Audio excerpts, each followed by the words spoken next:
Hello, Yeah. Stuart. Oh, hello. How's it going? Sorry, I'm in the middle of something here. Okay, and do that. Okay. Hi. How's it going, guys? Welcome back. This is Trekyards. It is. I'm Captain Cockings, and my co-host. Sure. With as much, yeah. I'll give you that one today. Yes, So nice of Ensign me. Ensign Foley is happy to be here. I know he's a bit shy since his recent demotion, but you can't always be lieutenant. Sometimes you piss off the wrong beagle owner, and they demote you. Uh, there, everyone say hello to Ensign Foley in the chat, and we'll see how he does. He's not regularly on these lives. I know that. I know that. But Helen's ill, so here we are. Hello, Stuart. Good to see you. Good to see you too. So just so you know, Stuart. That's my name. Yeah, I'm just. We don't talk very much. This is a live stream talking about an episode of Star Trek. Now, I assume you did the assignment and watched it beforehand. It was part of the inter Earth Earth tube memo system. I don't know what you're talking about. I thought I'd just wing it. Whatever. You thought you'd wing it, and now you wonder, ladies and gentlemen, why he was demoted to ensign. Winging a 2-hour discussion. Yeah. Can I demote? Can I demote below than ensign? Can't. Okay. Oh. Do it. It's all good. It's all good. Ooh, ensign junior. Is that a rank? No. Ensign junior grade. I mean, we've joked before. Like, what one black pip, just like a half pip. I mean, why is there no half pip, right? Exactly. There should be. Anyway, welcome back, guys. How's it going? We are here today to talk about episode 3 of season 2 of Strange New Worlds. Tomorrow. Yes. And we get to do it tomorrow. All right. I'll see you guys later. Bye, everybody. Well, this is your tomorrow. You were doing it yesterday, so. Oh, yeah. Well, okay. I'll do it tomorrow. You do it today, which is your Gotcha. yesterday that you did yesterday. Perfect. Tomorrow. Well, we already got 2. Stuart, why did not you go to Toronto and film this live in front of one of the buildings? You could have been on location.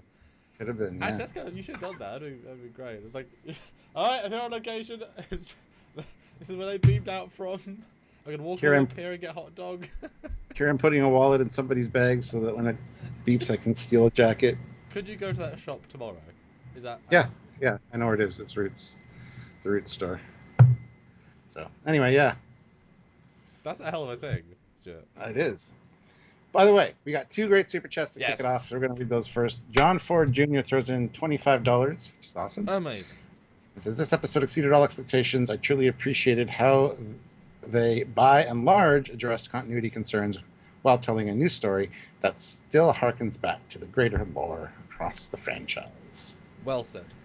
Yes. And they throws in another $25 to say, absolutely the kind of episode a legacy franchise should be making and very gratifying for longtime fans. Looking forward to hearing your in-depth analysis, as always. Also well Thank said. you so much. Yeah, that's awesome. And it's, this sort of episode you'd more expect from Lower Decks or Prodigy, because they can do that. They have slightly more literal respect for the lore, versus they're more conceptual respect for the lore, do their own thing, but they would take it not as serious or as long. I mean, this is 3 Prodigy episodes worth, give or take. Jeez. Yeah. This is 1/10 of Lower Decks. Oh god, it is 1/10 of Lower Decks season. Yep. Yeah. Wow, that's Jill47 says, Sam, what's up with your mic? I don't know. It sounds okay to me. Anybody else having issues hearing? What do you mean? I mean, I guess I'll raise it. There you go. I raised it by about 15%. Raised. There you go. Let us know. All right. Well, do you want to share this? Well, and then we can get into it. Yes. Are you going to run the fleet video? You sure? Do it. 3, 2, 1. And now you can't see me. Here's the fleet video, guys. Check it out if you want to be a part of the fleet video. At the end of all of our videos, join the channel. There's a join button down there, or head on over to Patreon/Trekyards. There are different perks, different ranks. You guys can be part of the of the videos and show your support for the channel and have your name recognized. So please do so. One of the easiest ways to help us out, honestly, though, is hitting that like button. We have 37 likes with 43 of you here, which is awesome, but we can do better. Let's try to get to 50 likes. Hit that like button if you haven't done so yet. Also, make sure you're subscribed. Obviously, click the notification bell icon to all so you get notified when we upload edited content as well as these lives.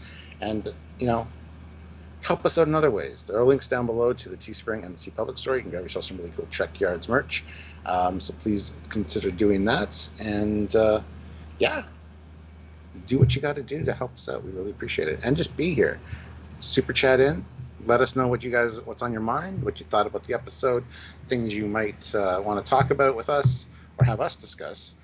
Super chat's a great way to do that because it does get read on the air essentially, and you guys can get your voice out there. So lots of ways to interact and help us out. We really appreciate all of them, and we just appreciate you guys in general. So yeah, and I'm excited to talk about this one because it's one of the best episodes of Strange New Worlds for me, for many reasons, and it'll be fun to talk about it.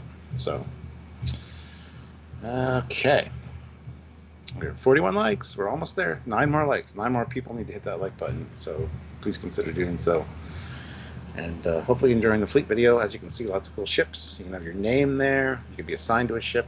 You can have your own ship if you become a captain, or a hero ship if you become an admiral. So by all means, check out the options for joining the channel. We would really appreciate that, as always. So, all right. Sean says, did you like the episode more than last week's? Yes, I did.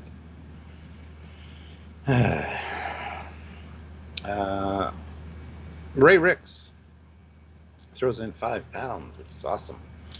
Enjoyed the episode overall. Only thing that pulled me out of it were the alternate Enterprise and bridge crew were more or less the same. Yeah. Would be quite a few differences, I would think. Right down to the design of the ship wouldn't necessarily be the same at all, but hey, that's a small thing. And Jill47 throws in $1.50 for a hot dog. Or at least your hot dog has mustard on it. No condiments on the hot dog, and I was like, what? Just go put some condiments on it. Maybe when he went to buy another one, he realized that the bite that he had was a little bland, so he, put on some mustard or ketchup. Just saying. Welcome back, Sam. Hi. Yeah. And this was the famous episode where they realized they couldn't keep it a secret, so they just announced Kirk. Yeah. And by announced Kirk, I mean they announced this guy. Everyone's like, "Well, he's wearing a captain's thing. He must be a captain." I was like, it's not Kirk." Next day, it's Kirk. I was like, "Oh." Yeah. Funny that was for season 2 because we assumed it was be a season 1 or something. I don't know. Yeah, they were filmed at the same time. So. Yeah, back to back, exactly.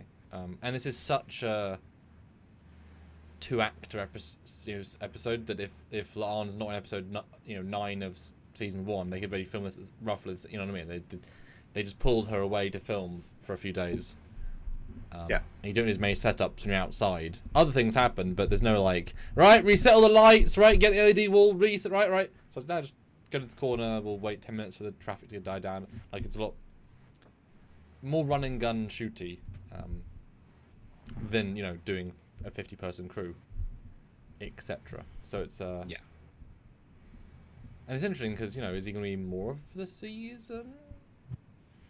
I think he might help them out at some point, as a lieutenant, and get to see him and Pike kind of interacting. I think that'll be. Well, no, we know that doesn't meet Pike as a fleet until the handoff. Yeah, that's right. You can meet everyone else except. Unless it's an alternate US Pike and they'll double, triple, mega fudge it again. Okay, Stuart, give us your full thoughts and how does it compare on rewatching? And we really want to get you guys super chat's thoughts on this because this is a very Trekyards sort of episode. Maybe not ships and tech, but time travel, logic, etc. It's. I mean, let's be honest. Last week was great from a writing perspective. This is more our jam, and of course for you, this is more your maple syrup. It's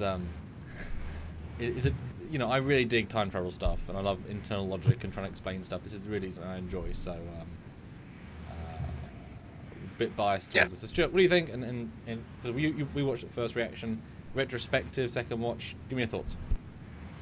Like I said, this is probably one of my favorite episodes of Strange New Worlds. It's up there anyway with my favorites. One of the best for sure. Definitely love that Toronto was used for Toronto. That was great. When he was like New York, mid 20th century, I was just like face palmed. I was like, no. And that was very quickly changed, which I thought was awesome. Fun dynamic between La'an and Kirk. I think it was a really well told story. You really felt their connection, I think. And bringing in Khan and all that as well. Time travel, Romulans, modern day Canada. Mentioned poutine, politeness, and maple syrup. That was kind of funny. So there's a lot here to like, and nothing really went wrong for me. The fact that they had the time cops essentially with the T cars, which is just the future version of the L cars, the temporal version, which was unchained, by the way. That display was really cool. That was fantastic. I really feel bad for La'an at the end, though. I wish that the time police, they don't care much for mental health. They need to have like a time psychiatrist come back and check on her at least a couple times to talk to her. She has nobody to talk to about this, and it was a pretty traumatic experience. I don't think Kirk was initially supposed to go with her. Like I loved the get to the bridge, and she thought that meant that she needed Kirk's help. But it was get to the bridge in Toronto. So that was pretty awesome. I didn't really buy the Romulan chick as a Romulan, though. She very much reminded me of like Sarah Silverman from the Voyager episode. She had that kind of vibe to her. It didn't feel very menacing, even when she was revealed to be a Romulan. Just didn't have a Romulanness about her. But, I mean, being on Earth for 30 years will probably do that to you. So, hey. Retconning a few things, I guess, to explain things, which a lot of people say, just shows that the timeline's changed a bit. It's still Prime, and that's cool. Or in my mind, it just kind of solidifies the fact that this is the Discoverse for me. It's a little bit different. It's a timeline adjacent. It's not a completely like offshoot that's totally different. Remember the episode Parallels from TNG, everybody? There's lots of parallel timelines. So let's just bear that in mind. But for me, it kind of established that this is why this looks different, and I'm perfectly fine with that. Yeah, I think Paul Wesley did a fantastic job as Kirk this time. He had a lot of William Shatner reactions and mannerisms. I think he exuded more of the confidence and the gravitas that I think Kirk needs. We didn't really get that before with his other performance because he wasn't on screen all that much in the other one, and I just didn't get a very Kirk vibe off of him. This episode, I absolutely did. I think him and La'an both did a fantastic job. Bringing Pelia into it was nice as well. Kind of like a Guinan type deal going on there. And yeah. So in a nutshell, I really like this episode. And just to top it all off, the Canadian stuff just really made me smile. So there you go. How about you, Samuel? What did you think about it? You do need to go on location. Yeah, I know. You have to go on location. Yeah. It's, like I said, we're this is the sort of thing that we get behind. Although I think Super Chat's first as any, because... and we got one. We got Kyrian Spores with £5. This episode is growing on me after processing the timeline change. Trek hasn't really been consistent on time travel or eugenics war in World War III. Yep, that's true.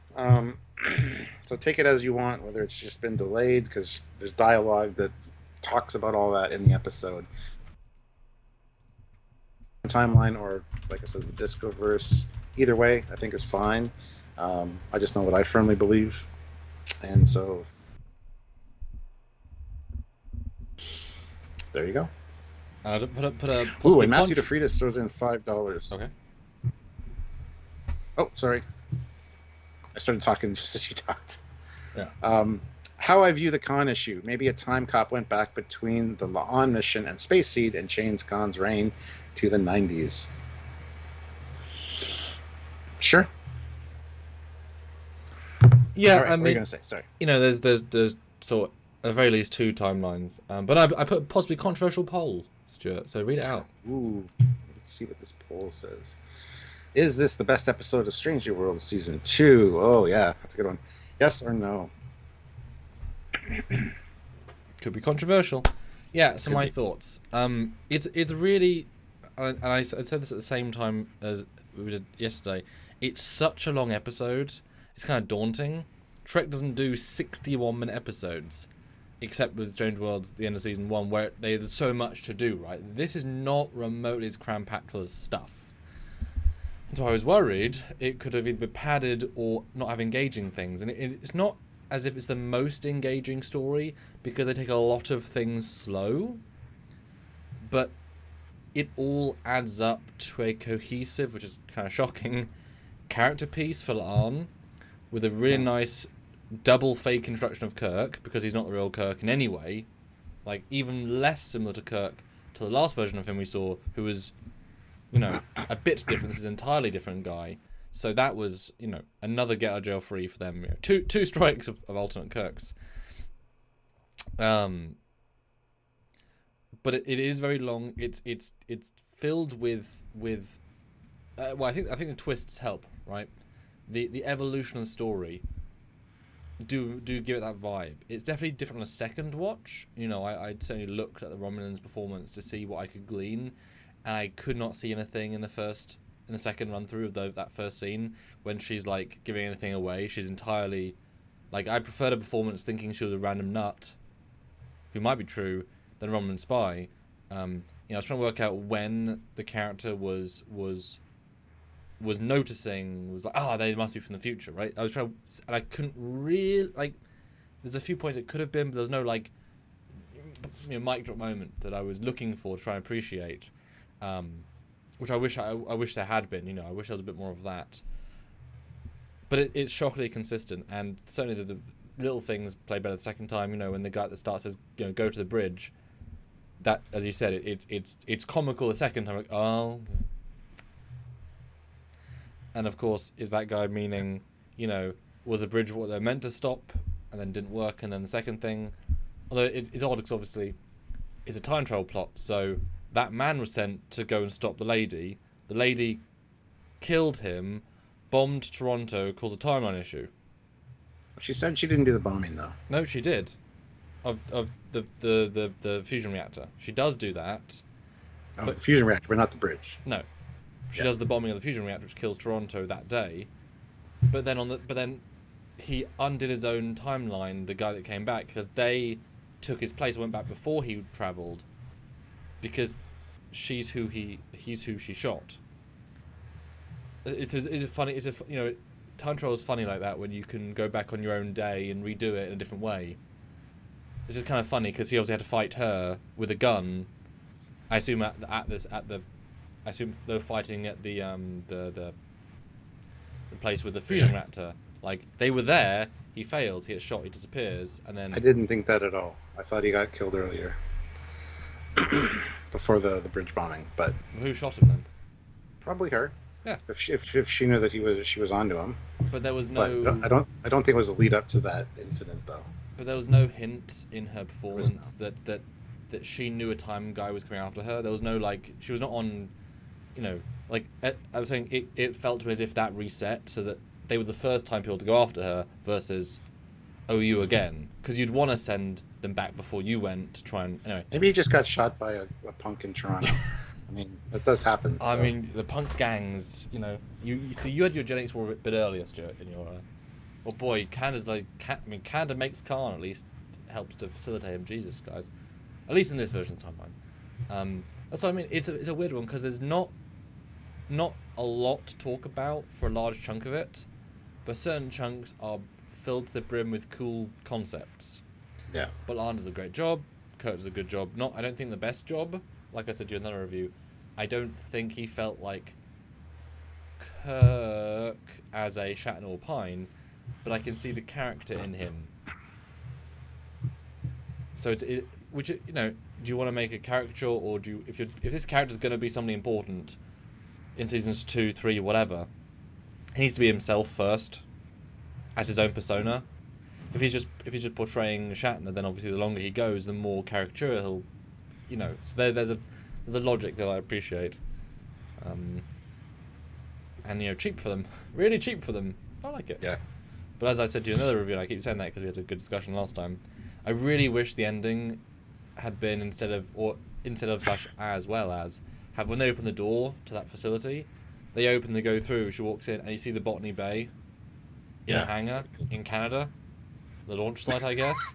In a Toronto, more whatever. But just the idea of seeing it like that, because obviously we didn't know Khan was young at that point, but like that as a reveal, I think would have been even stronger than Khan in some ways. Like, it's happening now. This is even more prescient.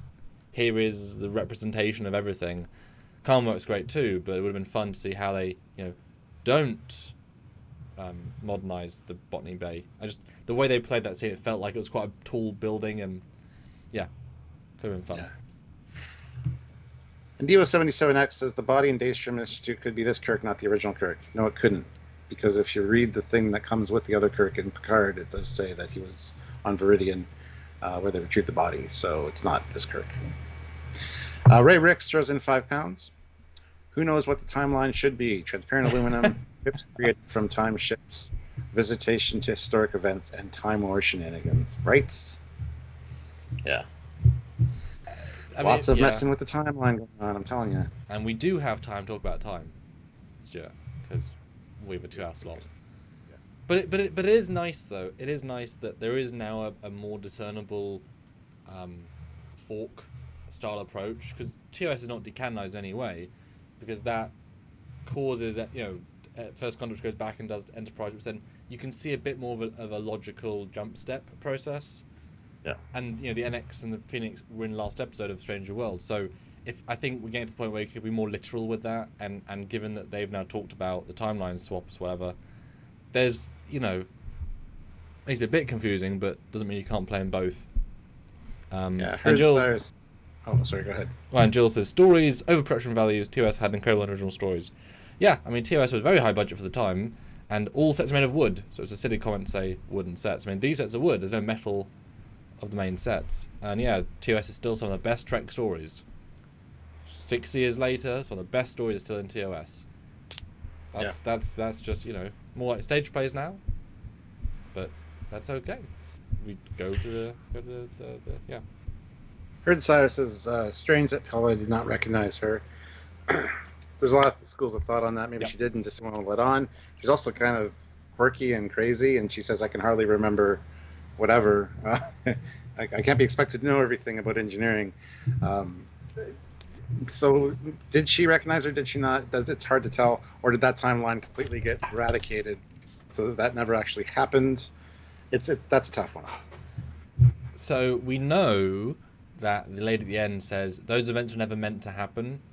Yeah. So no, it would never have happened that she met Peli in the first time round. She just happened to, and I well, put it this way, I'm pretty sure the time agents removed dead Kirk's body from the timeline. They would have to. And the uniforms. So they probably took out Peli's memories as well, undid the whole thing. So that stuff never actually happened in the prime timeline.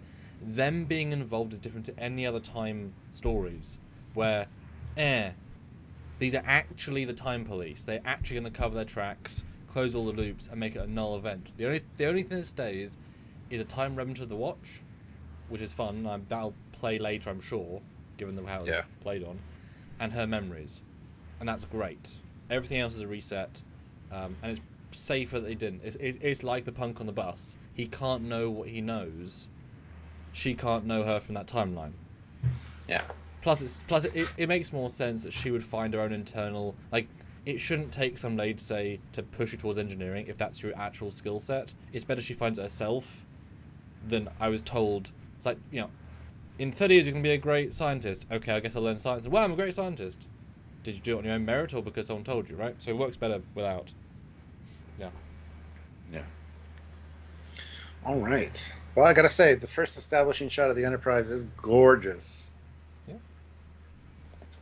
But this is Lon basically lamenting about being a security officer, and it's really endearing to everybody when you bring them bad news. Got fighting over things being stolen in the transporter. A lot of stolen stuff, yeah. And Spock, being too loud, and Spock's cameo, you mean? Well, I'd say his other one's more of a cameo, his second appearance. He gets two moments.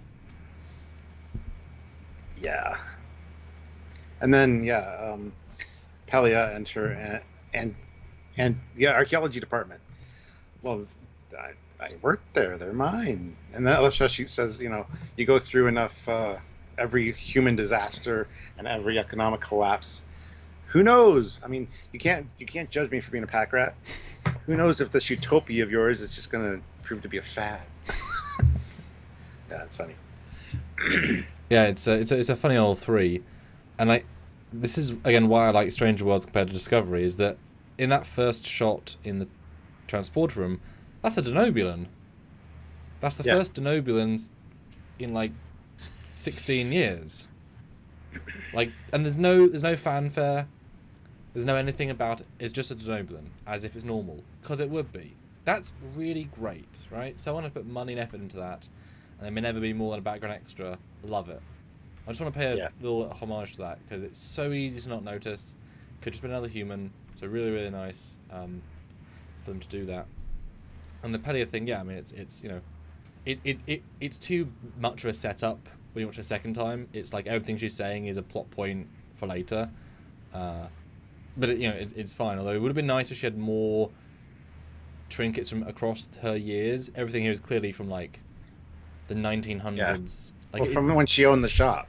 Yeah, she just hasn't acquired anything else since. Obviously, the prop department just moved them from one set to another, but it's very one-dimensional as a joke, when it could have been a bit more fancy, or a few less things and whatever. Because I don't think she'd get permission to bring herself anyway aboard. She's not moving her entire life. It's a weird joke, right? Just conceptually. But it's a good setup. The first time it's nothing. The second I was like, oh. Yep. And it shows that I'm trying to do good as well.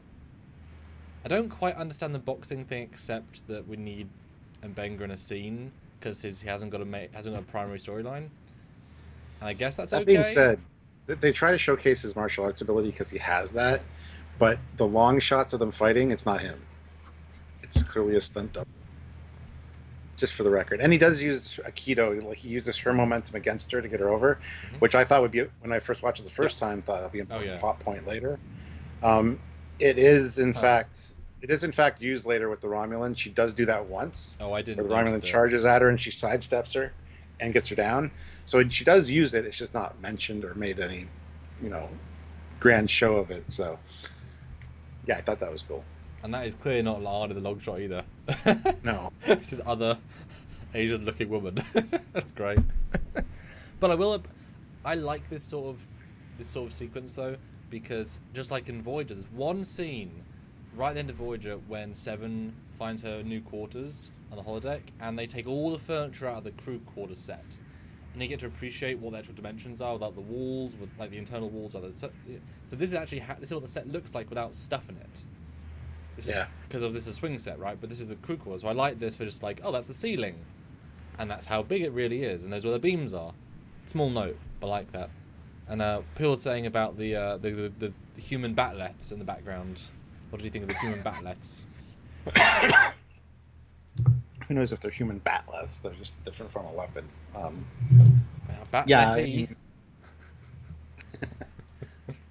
right. I mean, it's cool to see. I mean, I felt there's definitely Andorian themed weapons. I feel like I recognize them from or Vulcan. Yeah, and I do like the shutters, by the way. The windows, how the shutters go in the ceiling and down, so they can be closed. Just wait, you say it's a window and a view screen at the same time?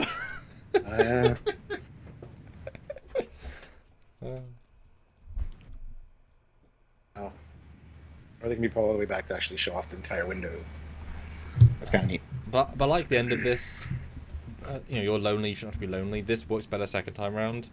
But I never got the sense she was lonely in previous season. But of course, there's a brand new subplot. So of course, we're introducing it here. Yeah. A little better, but that's okay. Oh yeah, Jill. That's Ray Ricks throws in. Yeah, that's actually super. Bones does with booze. Culber does with come and talk to my office, and he does punching. Makes sense. Yeah. Ray Ricks though throws in £5 and says, "Do you think the time agents and watchers meet and have coffee to decide on what the real human, on what is real human progress?" That is I would say no, just at my gut reaction. But interesting. They're both fighting for timeline superiority. Jeez. But then you get the real start of the episode as Man appears. That's a strong summary. Now, of course, why isn't he being found by his own people? Why isn't he being himself to the relativity? To it also has temporal shielding. Does he actually die? Is it a fake death to put him into the past because they need her biosign? He shouldn't. Is he really dead here? Like he shouldn't. There's no reason he'd die here because the timeline has not changed yet. He's fine. You know what I mean? I don't quite. In retrospect, I'm thinking, what? Why?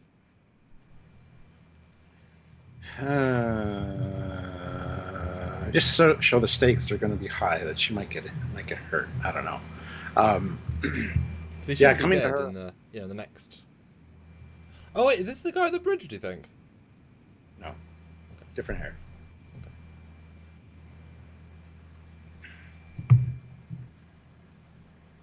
Yes, things are revealed, Stuart. Things are revealed. Yeah, we get the future L-cars or T-cars, and I gotta say that prop, very 1960s. That's fantastic. It's beautifully cheap. It's almost a TOS phaser, but not. It's great. It's right out of that show. Yes. But anyway, he says get to the bridge, so she assumes it's the bridge of the ship. Which we all assumed as an audience. And when she walks on, the plaque is UEF Enterprise. Ah. Not USS Enterprise. Okay. I was wondering. Force Enterprise. Oh, there we go. Nice. Yeah. And as you had said, the L cars are actually back to blue. The Disco Season 2 Enterprise colors, yeah. And it makes me appreciate how nice the real colours are, because this looks substantially less nice. Not bad, but less nice to me. I would have loved if they had changed the ship in any way. It would have been a really, cheeky effort move if it was just the Connie, just a TS Connie, straight struts. I mean, wouldn't that have been a really funny thing?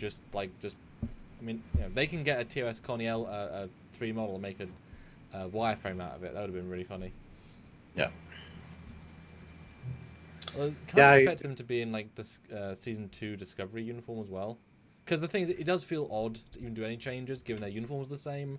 It's like a Utopian makes bright colours that symbolize future thinking, and why are they doing the same uniforms and big bold sets and bright white and As we talked about at one point, it's like the ship wouldn't be designed at all the same without the help of the Vulcans, Tellarites, and Andorians, and the Federation in general, because they don't even have Earth as a resource anymore. They're confined to Venus, Mars, Europa, and the Moon. As far as creating the structure they need to create a fleet, I mean, it would be a different fleet, I would think. But anyway, it is what it is. It's just a quick moment that you just need to get done and over with to get on with the story. But still, I mean, at least they changed the L-cars to something different. Yeah, what have they had in the buffer, as it were. I mean, it's the classic Yes as Enterprise situation, isn't it? Of we want to change it, just not super much.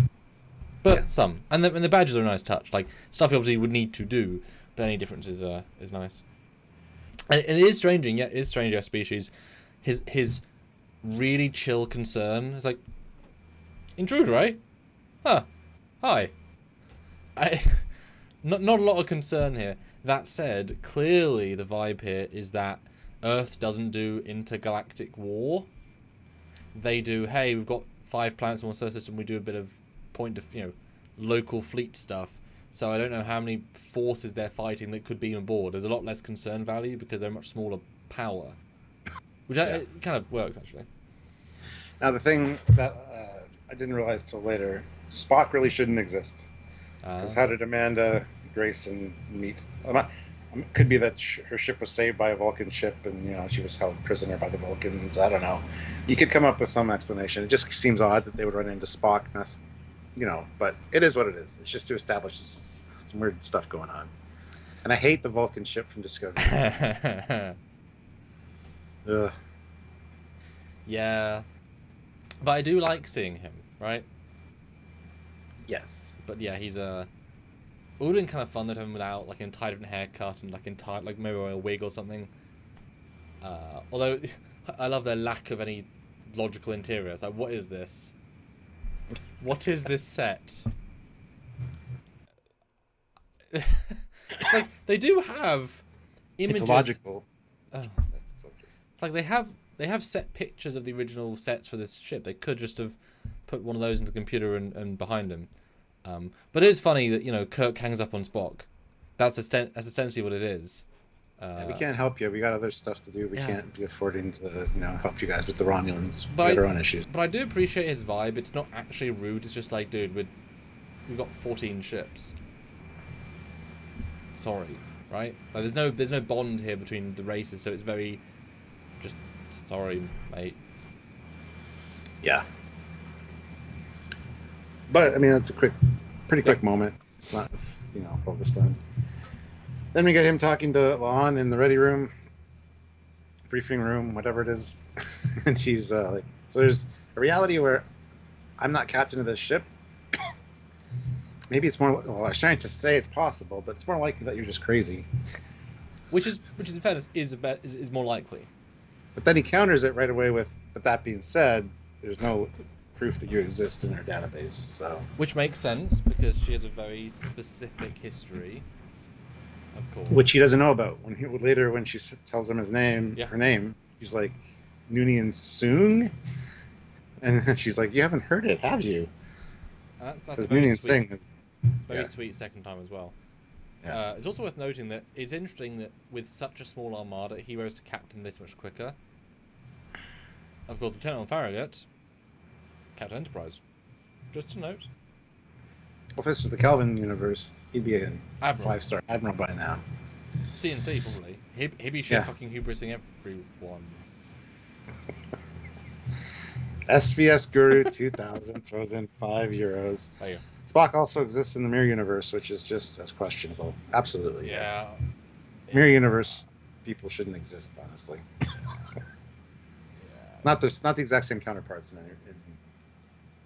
anyway, that's fine. Yeah, tricky. Two more little things to comment on this scene that I really give them credit for. If you zoom in, to wit, we're going to lose our faces. And they have this normally, but it's hard to see, so I want to point it out here. They do indeed have the TOS Rocker monitor. switches. Yeah.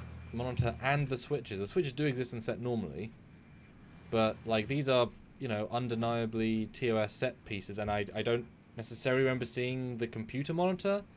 Looking to me verbatim, I mean it's black for some reason, but like that's the same shape. That's great because just include all the old details and just add stuff around them, right? Because that's the correct console pieces. That's just like I say black, but I mean that's right? Done, good. I mean it'd be certainly nice if every season they added more things from TOS, which would be a beautiful payoff. Which they might do. That's the hope anyway. That is the hope because they do look a bit out of place, but also they make my heart so happy. So Yeah. But then they fight out. Well, she says the guy told me to get to the bridge, so maybe I need your help. And he's like, "Well, give me the device. Let me see it. We'll have our scientists look at it. We'll see what it could. It could be a weapon." And then, it goes off. Yeah, and credit to this little box to have enough energy and technology to move them through time. Future tech. Jeez. So I can introduce in my fan film a little box. That's it.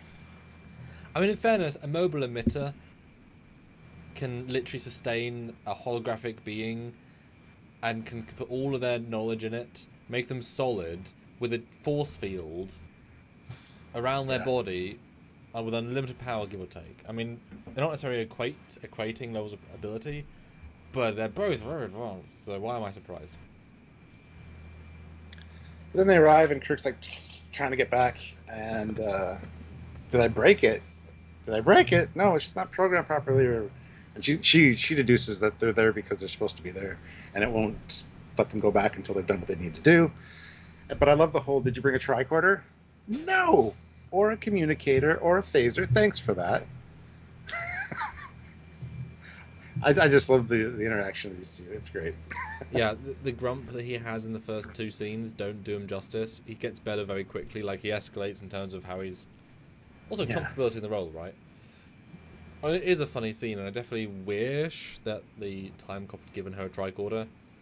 they could have caveated they can use it, would be fine, but you know, it is funny because it does. You know, I mean, even the Edge of Forever, they had a phaser, tricorder, communicator. They had some tech. They have nothing. That's a bold play for this writer to say, right, we're going to give them nothing. Not even like communicator badges. It's an ornament. Nothing. I love that. And in fairness, they could have done her with the Type 1 on a belt. That would have been a nice reveal. Like, oh, we do have Type 1s, and they're basically just... Although then it would look like the time prop. Because they look almost the same. Can you imagine they pulled it out? Like, Uses the wrong one. Yeah. Oops. And it is interesting that they do juxtapose now between the two characters. Which one is the more out-of-time dumbass? Here it's Kirk. It'll be Kirk in a minute, and then it's like... It's interesting how they keep role reversaling. You don't want to give one... You know, you don't want to give one the whole thing, but it is interesting how they both react. Because he's a captain of a... Well, I guess not a Federation starship, less training, but he's a captain, right? And I when I heard they didn't have a device, and later when they're talking about the tricorder, I assumed that somebody was going to make a reference to stone knives and bear skins be used to make a tricorder, a la City on the Edge of Forever. But no, nothing like that. Just a, what do you call them? A primitive engineer that can do it. We'll get to that in a minute. But yeah, giving them nothing is quite a play. Welcome to Canada. Yeah. Budget overruns on the Lake Ontario Bridge, which doesn't exist. So it doesn't exist? No, it doesn't. But I love the fact that right on the left is just Samson's store. It's just... We got Uber and Picard, we got Samson here. Oh my god, can you imagine, right? If the damn shows talk to each other... Can you imagine if they appeared the same week as Picard season 2, and they mentioned the Bell, like all the Bell riots across the country? Like that would have been such a fun like meta joke. Like news report of a missing truck of prisoners on the I-76 in LA. So, oh, that was season 2 of Picard. Oh, yeah. Although that got erased, I guess, so it's relevant, but kind of funny, just kind of funny. There's an ad for a movie. This train is bound for blood. Blood. Yeah, that's later on in one of the standing things. Dollarama, Spring Sushi, Rydson University. I mean, have you been here? Do you know this bit? Yes, I've been there. It's what it looks like. Okay. Except for that big like marquee thing above the Eaton Center. Was that whole thing CG, or was just the thing on it CG? I think the whole thing's CG. Wow, that's great. Unless it's been a while since I've been there, so I don't know if they've upgraded, but I don't think it looks like Times Square with the big displays right now. Oh, wait, so you think all the displays are CG then? No, not all of them. Like the billboards and stuff are. Okay. They're all pretty legit. Because that would have been a really interesting choice to add to make it feel like the New York joke. Because you're right, that's what we associate that ring of. Yeah, it's funny because one of the guys I go to Wonderfest with, Ross, he's from Toronto, and he said, "I love this episode because my cigar shop is in it." And I don't know where it is, which street in particular, or which scene, but I'll keep an eye out for the cigar shop that he goes to on a regular basis. It's near his house. So, but yeah, I love how she corrects him. Like, no, this is Toronto. You know, it's the former city in Canada. You know, maple syrup, poutine, and politeness. Yes, and we also get established that he was born on the USS Iowa, which I laughed at. It's good. Yeah. From and born in outer space, obviously. Yeah. And I mean, it is a silly joke not knowing where he is, but of course there's so many words. If he doesn't even know the word Toronto is a place, he will not know to look for that, right? She obviously knows more about Earth in general. I mean, so there is some logic there. Was the Earth always this freezing? Because he says that there's like no Earth essentially. Yep. Where he's from, and she's like, "Well, this isn't bad for Canada, but it's going to get cold after dark." Because if you've lived on ships your entire life, climate control, you've never felt the unnecessary extremes. But if you live anywhere real, you feel the gradients. And she lived on a colony that got Gorn murdered, so you know she's felt some extremes. Yeah, it seems more stupid than it is when you break down the life he's had. Most of these scenes do that, which is why I appreciate them for the most part. But they go in the store. Again, he's never once seen a revolving door. Why would he have, right? He was born after... we have doors now. So he's never seen one of these. Why would he have? I guess La'an's just more cultured. Yeah. I love how they try on the same outfit, and it's like, oh, one of us is going to have to change without saying that. Who wore it better, yeah. And they both look pretty good in it, although I would have done a different fitting for Kirk. He's a bit tighter, I think. Like, La'an looks good in her tight leather. But all he changes is, like, he doesn't need to change his shirt, because he comes out in a very similar costume. Suits him better, though. I mean, that's a good choice. Yeah, I love his jacket. I gotta say. Would suit you quite well. And, I appreciate they entirely talk about the cash and getting out, and Kirk wants to run, makes sense. If you're going to change time anyway. And then she does a very smart, simple, and, I know someone said, oh, they got in trouble. And I'm thinking, they're Canadian. She'll genuinely say, I'm sorry, not realize I was in there, they'll let her go. It's fine. It's Canada, right? It's like later when the cops let him go, it's like, no, I'm sorry, but Canadian police are not that nice. He's in a stolen car, no license, reckless driving, public endangerment. In the snow, so doubly dangerous. Like, I could keep going on and on. They would... It's not how that works. They're also Americans. You're going to have... You have a false... Well, that's true. You have a false understanding of Canadian politeness. But, oh well, it's fine. Yeah, that scene is one of the worst ones in terms I don't invent a scene like that if you're not a way out of it that works. But I do like the way out of this scene. They take their time. The whole episode is that. But yeah, have fun with it, right? Chill. Yeah, exactly. My biggest problem being you do not dump your sci-fi fabric uniforms from 2 different timelines with 2 different timeline badges made from 2 different sets of materials from different planets. You do not do that. They both know better. It's a ridiculous thing to do. Now, you could burn it. You could destroy it. You do not put it in a bin. That is a nonsensical moment. I'm sure the time cops got rid of, they took it out straight away, but it is a ridiculous thing to do. It makes them both look ridiculous. Would it not be worth keeping your, badges and things with you?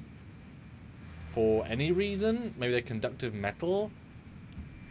Yeah, I mean, that's come in handy before, so... I mean, Jesus. I know it's the smallest thing possible, but it's so stupid. I just wish they wouldn't have addressed it. Like, you didn't need to see them dumping them. They could have just... We would have... Well, we probably wouldn't have forgotten about it. But you know what I mean. Yeah. Just saying. I feel your pain, man. Yeah. All right, let's see. Hold on. Having issues here. Just one second. I know. And then we get some peer stuff, which is quite nice. I mean, yeah, he makes money from chess. Now this, as I said to someone else... A lot of money from chess. Yeah, bribed several officials. This, on the face of it, doesn't feel very appropriate, because Kirk is not a chess guy, he's an action guy. But then, you have to be knowledgeable and realize his very first scene was playing 3D chess and winning against Spock. Yep. First scene. Yep. And he makes a very clear, if I had a good second officer play chess, it'd be great. Like, it's very, very in canon. It's very in character. It makes him seem really smart, even if it's basic chess. He's smart. Like, it's a nice reversal. He plays it well. It's a bit of a long scene, but it's nice. It raises him above what people associate him with in Beyond, in Darkness, and 09, the womanizing, driving, drinking guy. Here he is playing chess to win money, right? The most PG, child-friendly thing possible with intelligence. Really nice. Got to give him credit for that. Really, really nice idea. Yeah. But boy, they're betting a lot of money, clearly. Like, these are confident chess people to bet like $150. I'll beat you in chess, random stranger. Crazy. Yeah, and like we said, he's got enough to bribe a border guard, take buses, cabs, and get a super swanky hotel room, which is like an apartment. Yep. Which you need a credit card on file for those these days. So that would have also required a large bribe as well. The Canadians like bribes. Are you so polite you say, oh, okay, sorry, I'll accept this? So, yeah, it's a little unbelievable, but... But at least it's there. Then they get a hot dog in a whole wheat bun with no condiments, which is freaking disgusting. And they talk about sunsets, and he's like, pictures I've seen, it's just cloudy sky and just hell, basically. But he orders her to eat a hot dog, and she's like, "You're not my superior officer because you're not a Starfleet captain." It's great. Yeah. No, there's a lot of nice little moments in this scene. I just have two visual things to point out. One, bright orange color grade. Looks like I just turned on the Oh, orange that was filter. awful. I don't know why they did that. It's really distracting because the last scene looks lovely with a blue and it goes straight to bright orange. I think they're trying to show that the sun's setting, so they're like color grading it, and that's not how it looks. Yeah, it's really... It looks like a fan film, like a student movie. That's one thing. The second thing, I thought, after they get the hot dog, they have a walk and talk. And if you look at it for a second, look how out of focus the background is. Yeah. The whole thing is astoundingly out of focus. It looked like the LED wall, as if they did a reshoot, and this is how it would look, because all you've got is them in focus, and the background is a single plate. So this is how that would look. And it's really distracting, because you never do this sort of shot. A two-shot with that much out of focus is... I mean, I might do it for funsies, right? But it's really, really, really unusual as a shot. It doesn't really add anything. Do you want to know why? Why? Because you can't tell people wearing masks outside, so it helps to hide COVID. And they do this throughout the episode in many scenes. The backgrounds are shockingly out of focus for a two-shot, because it's just like it's not worth people being in masks in the deep background, because you can tell. I mean, this is not subtle. Sorry, let me put this is not subtle in people's silhouettes, but if they're out of focus, you can't tell, and it's actually really smart. It's just quite distracting for a cinematographer. But that's absolutely why they're doing it. And that saves them so much money, because without that, every extra has to be paid extra on your casting crew, sign waivers, get COVID tests to be there as an extra. And you can tell there are very few extras later on. Like, it's pretty obvious in certain scenes, in certain moments. Yeah. But it's an interesting move. And Scottish Nightmare could be forest fires going on. No, this is filmed in 2022. This is filmed while they were filming season 1, or just right afterwards. Yeah, just after. There were no forest fires going on. I thought the same thing when I saw the color grading. It looked like New York that one day where it's like orange skies. And it's like, no, we don't have forest fires every day in Canada, but guys, there was none last year. It's just a sunset vibe. I get the logic. It just doesn't look right. It looks like a color grade, which is normally not how they look. Right, I think we're going to swap out the poll, though. I asked you, is this the best episode of Stranger Worlds? And, hey, yes, 67%. 67%, wow. Cool. Hey, Trekyards fans, boo. Do another poll. Yeah. Hit that like button, guys. We have 73 likes with 105 of you here, which we can easily hit 100 likes. So if you haven't hit that like button, I don't know why. Please hit the like button. We're having a good discussion. Thank you guys for chiming in. Yeah. Let's see. While you're doing the poll, we have a super chat that came in from SVS Guru 2000 of 20 euros. Amazing. And he says, as long as they kept the badges, I'm fine with them dumping the uniforms. They'll either end up in the dump or with some homeless guy. No one will do material analysis on some colorful shirts picked up from a trash can. You're not wrong, but at the same time, it's like, that's probably one of the first things they teach you in like Starfleet Academy when it comes to temporal stuff. Don't leave shit behind. And I'm sure they probably did keep the badges. They might be in their pockets. We don't know. So the thing is, though, is that how many times in Star Trek they scan for unexpected materials? Like especially if there's other people looking, like the Romulans. Like anybody in orbit will be like, oh wow, there are materials here that are not from this time or that are found from Earth. Or a weird quantum signature or something. Yeah.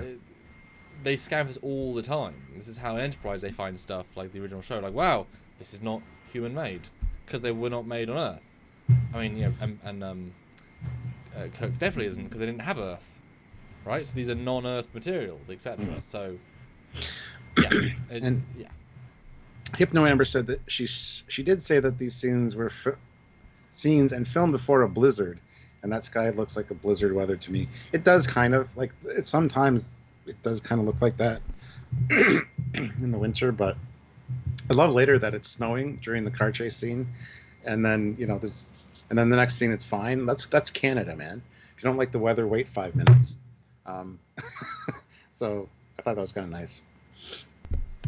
Yeah, I mean, you know, weather's expensive to generate. So it's nice to get free Blizzard. Cool. All right, so new poll up. How did you feel when you saw the 29th century Trekyards display? Yes, I love them. Canon love. It's okay, nothing special. And I didn't notice, honestly. Yeah. Good poll. We'll see what Go people vote. say. Then we see their huge goddamn hotel room, and they got the longings, each of them. Lon goes out, looks at Kirk. Then she leaves, and Kirk looks up just at the wrong time, and misses her. It's the typical thing that we see like so many times in like movies and stuff. And then the reference to that was better than a sonic shower. Awesome. This whole conversation's great because he's like, I don't think I need to do anything because your plan is to eradicate my timeline, so all my friends and everything is gone. I'm just going to do nothing. And she's like, is surviving just enough for you? He's like, oh, why do you come from some kind of utopia? Like, kind of, yeah.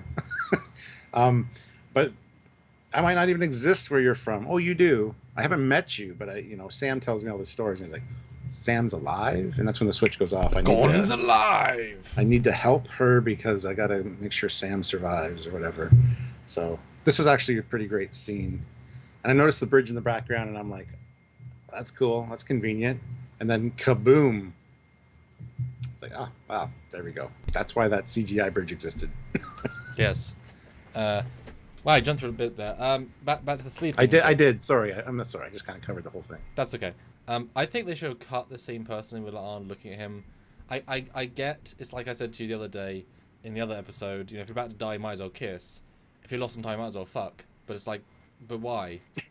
There wasn't enough at that point. This scene later on would have been great. This scene now, I don't quite. It's out of place because that's clearly all she's doing.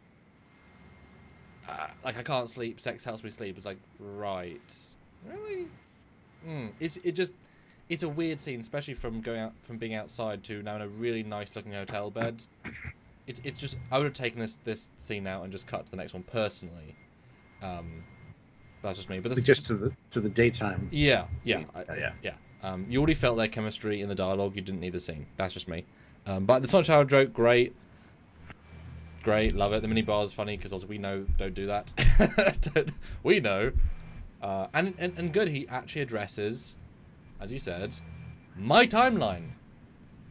I'm real right now. This is it. This is reality. I could stay and like it. It's good. They don't often explain that. They don't often go into that. I mean, in Endgame, they barely even go into it. Like, you're literally killing billions of babies that might be born still, but will be born different. Who knows, right? So it's good we address it. And I do think, so especially in second watch, the way they argument into my universe over yours, it builds so well throughout the episode. Starts with sunsets, and then Sam being the obvious big move. I think really nice to build up to, well, what is better in my universe? Yes, I'm there, but look at all the things that are not there for everyone else. I like it's a good build. When he says it later, I support your universe, you really do believe it. So I think, well played for that. And of course, kind of the bridge. Clearly CG bridge, love it. Because it's like, they did not bomb a bridge. It's too well done. And then, she reiterates, go to the bridge is nice. Like, oh, yeah. Yeah, that's the bridge. Yeah, it's good. I do appreciate, like, good-looking CG bridge is good-looking CG bridge. They don't often do real stuff in this show, so good for them. Ray Ricks, though, throws in £2. Trekyards was nice. Shame no temporal uniform or comm badge. Yeah, I know. We agree. Of course, the joke is that, they had a Picard, they had a relativity tricorder in Picard on the set, so they could have asked. He did, yeah. Had a physical prop in CBS licensed production.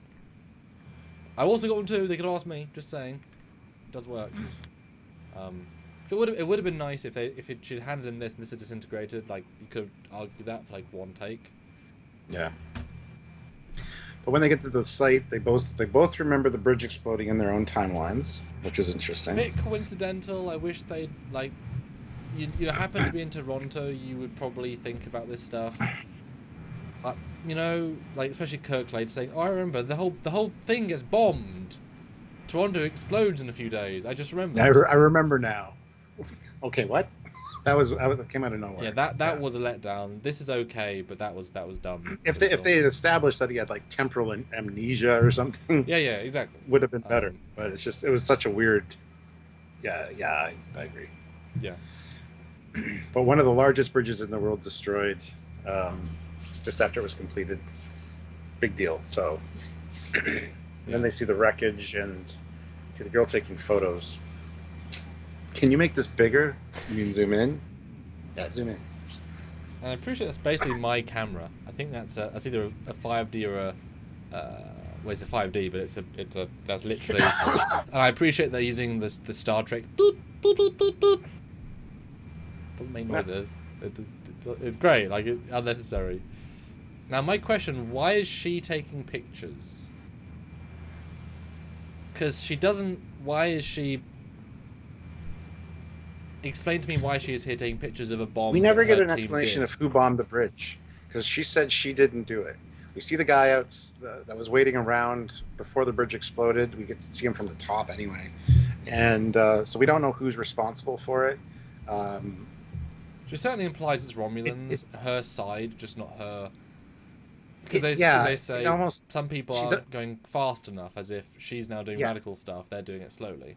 She does mention the temporal war is being fought over all this, so I assume it's just some other temporal thing that's going on that she just wants to be in the know. So Mark Lawrence, $2, just got a 15-minute long ad. What? Mark, I'm surprised you don't have YouTube Premium. Sorry about that. Welcome to YouTube, everybody. Yeah, I wish I knew why she was there. Or they directly said there are different factions the Temporal Cold War fighting. That could have been fun. But that's certainly not what they say to me. I watched it twice. But, yeah. Because I liked her being there twice before News was Romulan. This time around it feels a bit weird to me in the rewatch. There's a disconnect there.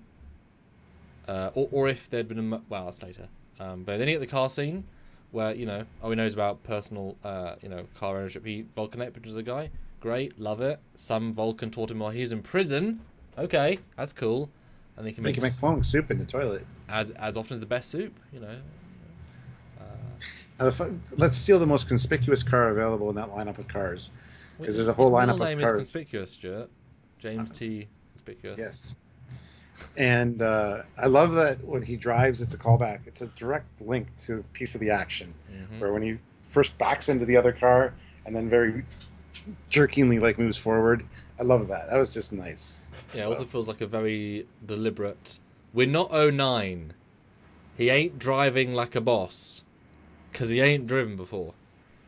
But he does get a hang of it quite quickly. Police exception.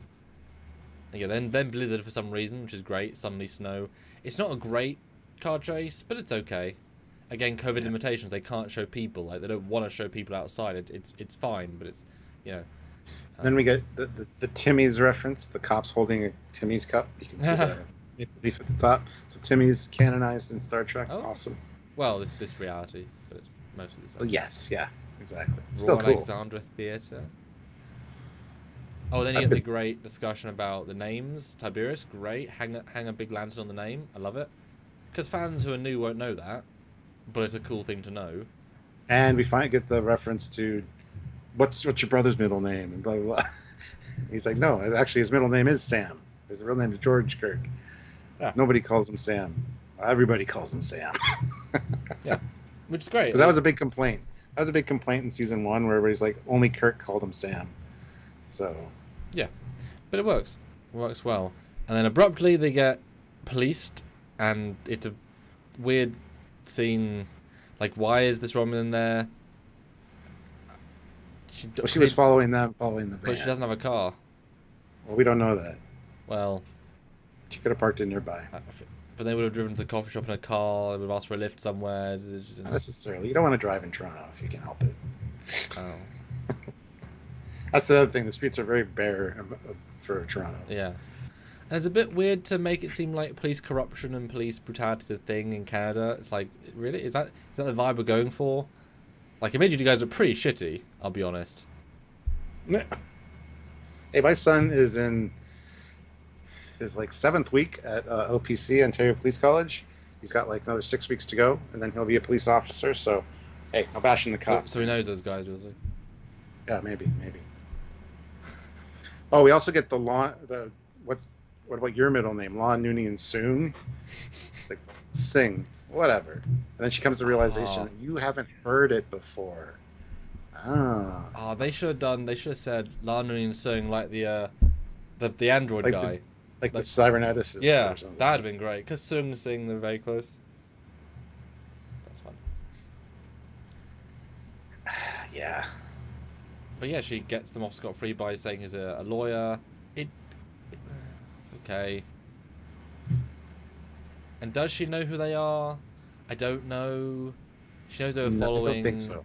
She's curious as to who they are. That's why she's helping us to keep an eye on them, because she knows something's up. But she knew. But then he does say it's a photonic bomb, and that's obviously the giant giveaway they're from the future, because you can't know that name unless you're from the future. Yeah. But there's still, I mean, she's a really good actress inside of being an actress that she doesn't give the stuff away. Because it's really a good performance for what she's trying to be. There's so little Romulan, like you say. Yeah, even later, she doesn't strike me as being menacing or threatening enough to be a Romulan when she's got the gun. I don't know. But I do like her speech pattern. I like the dialogue. I like the vibe. It's fun. It's silly. You know, aliens, they're coming for us. Yeah, it's all logical, fun stuff. JFK, you know, and obviously it's like making Wormhole extreme in the Stargate universe. Plausible deniability of which she's telling us is true. There's a Romulan ship, but also JFK got shot by Romulans. Like slow human progress. You know what I mean? Any of it could be real, any of it could not be real. It's a nice way of justifying. Yes, but what we do know, Stuart, is poutine is delicious. It is. It is. And everywhere here sells it pretty much, so. Even the dentists. Even the. I think you made that up. Everywhere. Just all the things. SPS Guru 2000 puts in €2. She gave me Sarah Silverman vibes from Voyager. Yeah, I said the same thing. Absolutely. She seemed like the more innocent, younger, kind of like enthusiastic, excitable type, as opposed to being a Romulan spy. She didn't have that edge.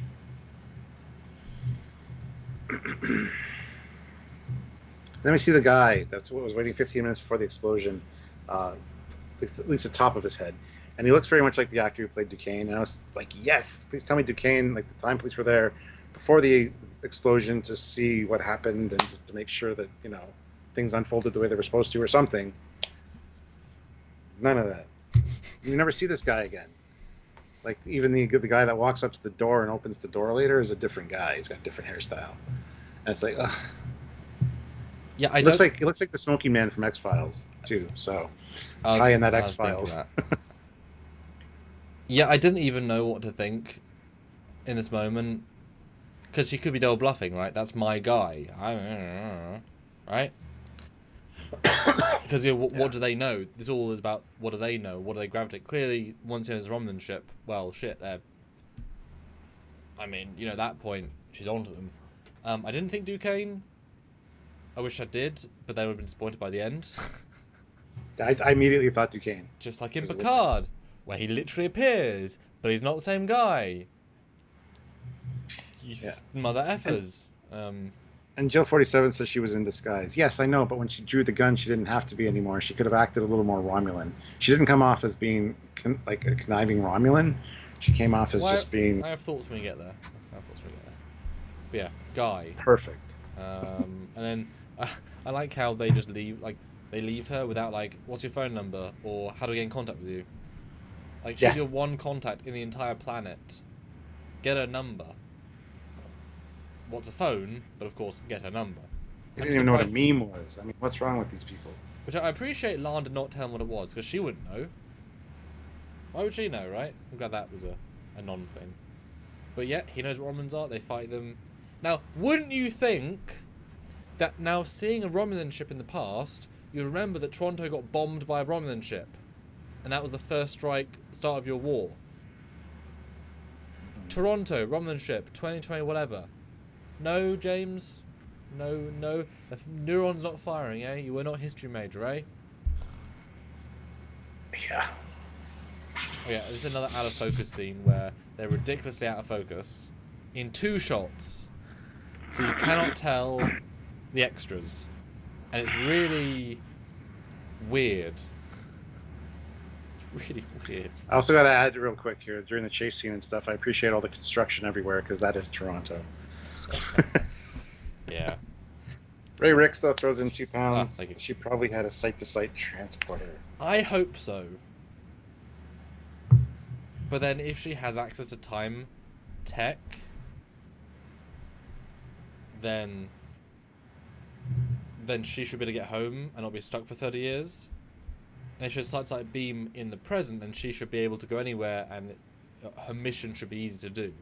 So I would love that, but also that feels way too cool for her. And given that you can track transporters, the time agents would know why is there a transporter in the 20... whatever. So, well, I guess in theory you then do a transporter that would not be trackable, but otherwise why have one? But yeah. I'm sad to hear that Toronto gets wiped out by a cold fusion reactor at some point. We're probably close enough that would affect us, so goddamn. Yeah. Stephen W. Fathery, $10. Good to see you. Do y'all think that dude caught on camera waiting for the bomb is a Romulan slowing human progress, or is he part of the Noonien Singh Institute, snatching alien tech? I've watched 5 times and still don't know. I don't think he's part of the Institute. Well, he might be, actually.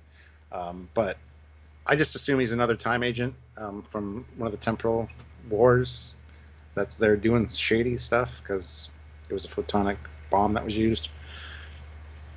Yep. Or he could literally be Men in Black. He could literally be like FBI or something, because they got a tip, or they know, or they've talked to a temporal agent, and then of course once they want the wreckage to analyze it to see what caused the explosion.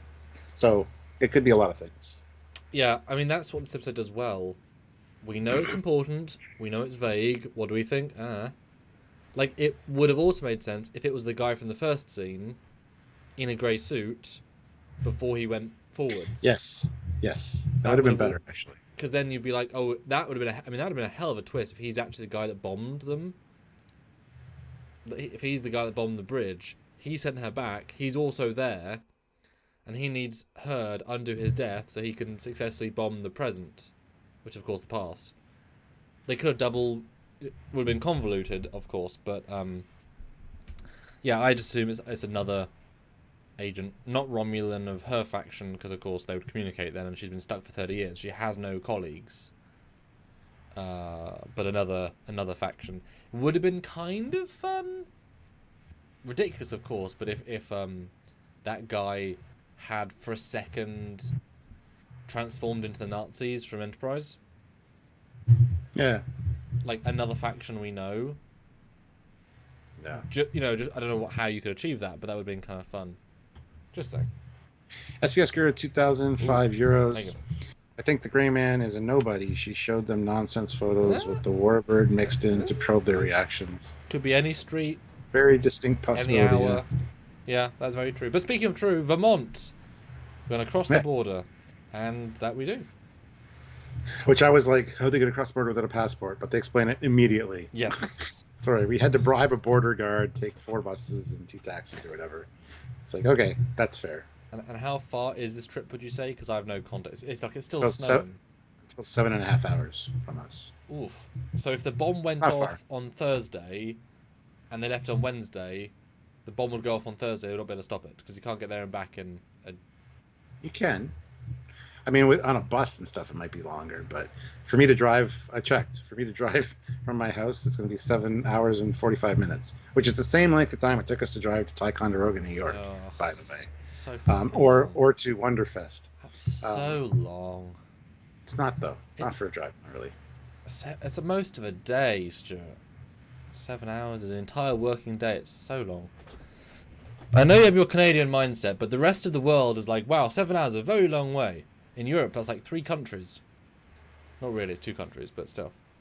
Anyway. Sergeant Montgomery Mako, $2. La'an, Starfleet Temporal Agent, please. Yes, that's my thought. If she can be trusted. There. Yeah, and I would love for the person to come to recruit her is Trip Tucker. I said that. Are you still in my life? Oh. Yeah. He was in faked his death to go to Section 31, and then Section 31 to Temporal Investigations. Beautiful. Anyway. No, and in fairness, she's a really good actress who has a lot of range. We've seen it. She's young after this for a while. Accidentally have her appear in Legacy if they ever make it, or in Lower Decks. Time Agent can do whatever they want. How? It would explain why she wasn't in TOS at all or mentioned. That's the big thing. Yep, have her be pulled out of time, fake her death. Yeah, there's really fun you could have with that. I think my logic yesterday was, they showed Trip and it's like you faked your own death, I faked my own death, and now you're, and it's sort of a hell of a thing to retcon Enterprise after 20 years. But it would make the fans so happy though, because nobody liked that death. Yeah. And I feel like Trip, while not exactly a subtle man either, he's so charismatic, so that, you would be like, oh, I like that guy. Doesn't matter if he went, skipped timelines, etc. Yeah. But yes, Archaeology Department. Antiques, rare find, and stolen merch. Scribbling that. I love how La'an says, I thought it was an actual archaeology department, so we checked universities, we checked... And then somebody at the Apple store taught him to use DuckDuckGo. I don't even know what DuckDuckGo is, but... I assume it's a Google doesn't exist reference. We couldn't license Google, but that was a weird joke. I want to look it up now, because I want to see if it's a real thing. Yeah, no idea. Not Go, DuckDuck. Goddamn autocorrect. Oh, DuckDuckGo is a thing, apparently. Internet privacy company for everyone.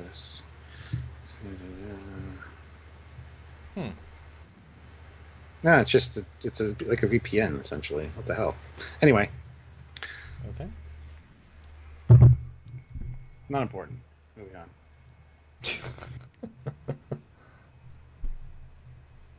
Yeah. But anyway, yes, Pelia. Nice tie-in here. I really wish she would have said when it came to the engineering thing. I like how she's like, retail. Does this look like an engineering place where an engineer would engineer things? But I wish she would have said something about how in the 60s she was married to a mechanic and kind of learned a little bit about mechanics and stuff, and was kind of interested in it but didn't really pay attention, because that would have tied her exactly into her character in Taxi, which is the same goddamn character. This off-the-wall weird lady. I wish so much would have been made of that. But anyway, regardless, it's fine. She looks the same age here, so it's not like she would be younger like she was in Taxi. So small thing. Yes. No, and this is, I think, for the most part, it's a little bit longer set of scenes. Again, her accent is distracting, and it's better when she's drunk because it feels like she's slurring her words anyway. So that actually works to her advantage. But I really appreciate the not twist here. Normally, if you go back and meet an alien who's on Earth, they already, like Guinan, they already have tech. They have a certain cognizance of speciality, which makes them like the savior. Nope. Yeah. She's just a lady that runs a shop.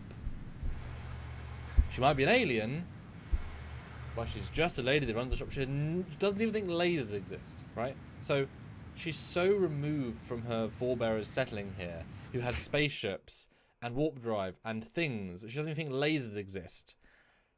That's great as a concept, because, like, I mean, we got to, I don't know, like, she's not a scientist. She doesn't, because otherwise none of these things would be a surprise to her. Like the Baku, right? Like, you go to them and say, oh, warp drive. Warp drive. Like, that's the fun of that. She knows nothing. I really, really like that twist, because it's a good, fun twist. And the diver thing, I've known if it's real. It sounded a bit made up bullshit to me with the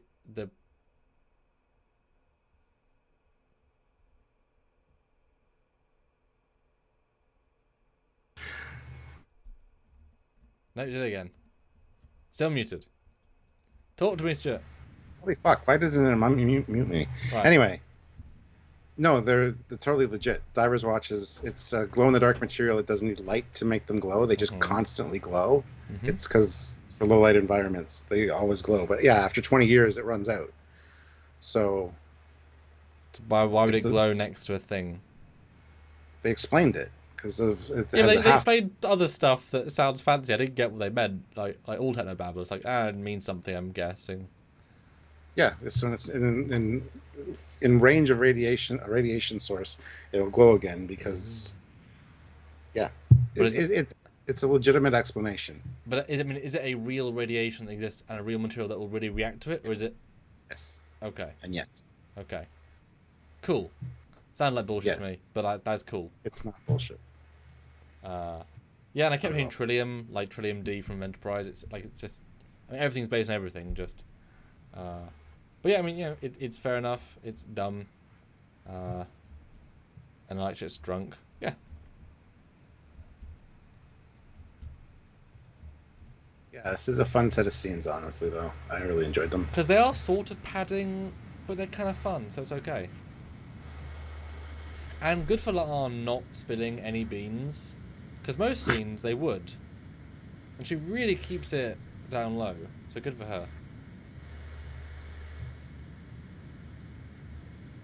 Then we get romance on Carnoon Sing Avenue.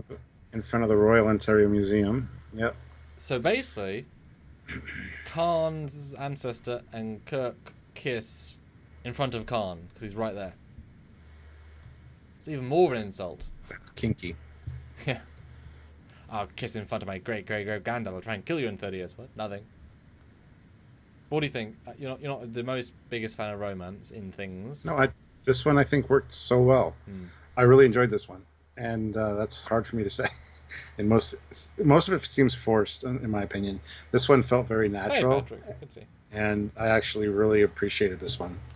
I think they both did an awesome job with it as well. They weren't over the top with it. It was very naturalistic and seemed totally legit. So it was kind of minimalist, almost as if they just sort of let the actors not riff create the scene as they went, but it had a certain let's just play it really free.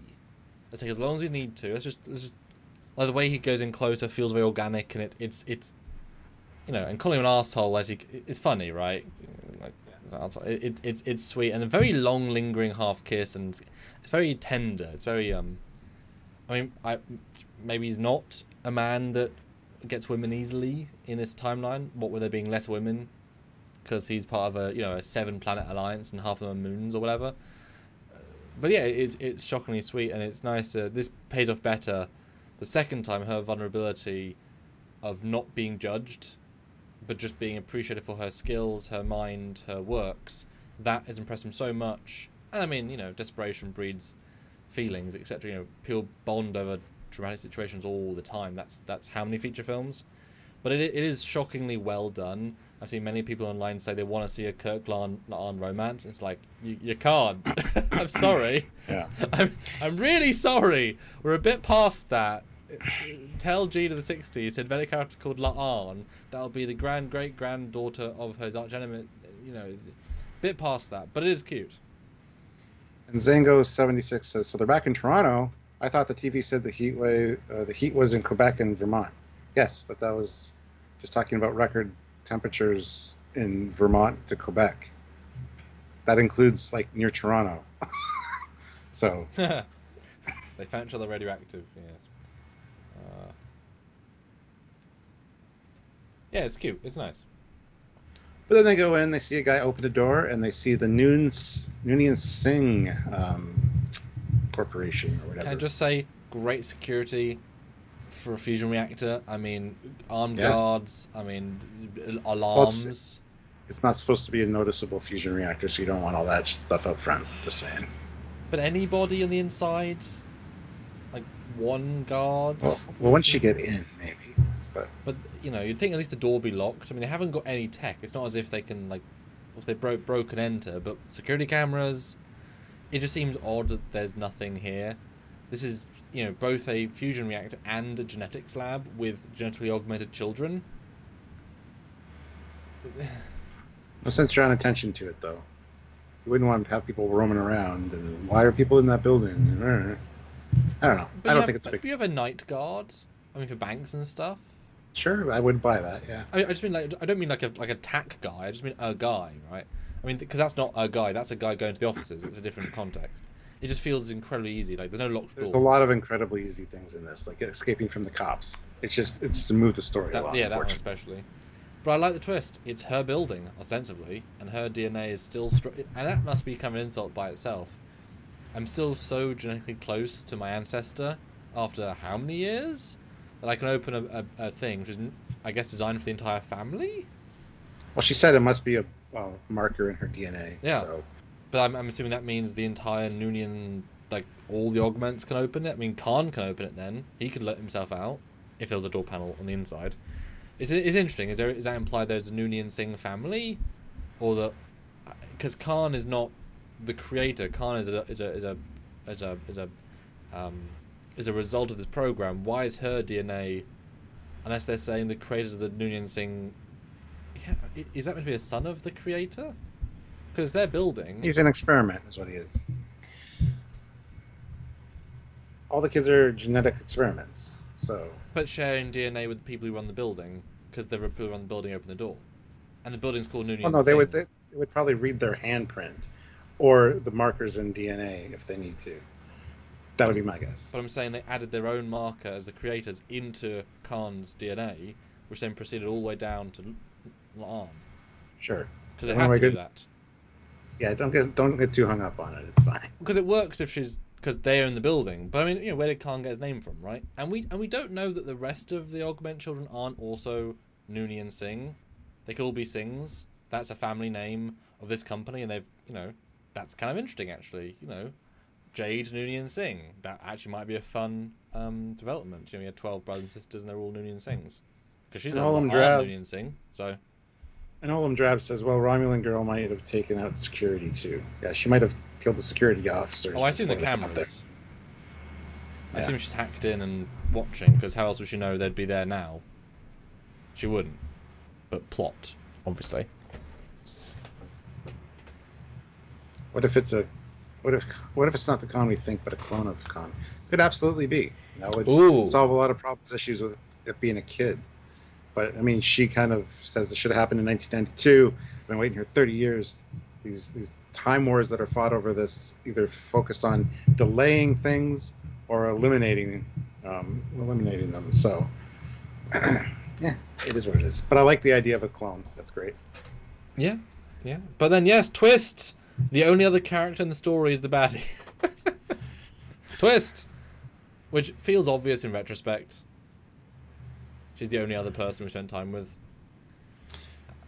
General Grievous, though, $2. Thank you. The sad truth is, we can't have a Kirk-Laan ship relationship. Yeah. Oh, Metallica fan. I don't remember Romans being this strong in the past Trek shows. Really? Yeah, they're as strong as Vulcans. And they're twice as strong as humans. Yeah. But what? And in fact, I actually asked you in an editor review what you thought of this twist. But the internet died, you didn't hear me, and you asked me a separate question, I just didn't get back to it. So Stuart, for realsies, what do you think of this reveal of her being the villain? Like the actual twist. Oh, okay. Wasn't good. She doesn't come off as a villain to me, even when she's got this gun. She just definitely doesn't seem Romulan.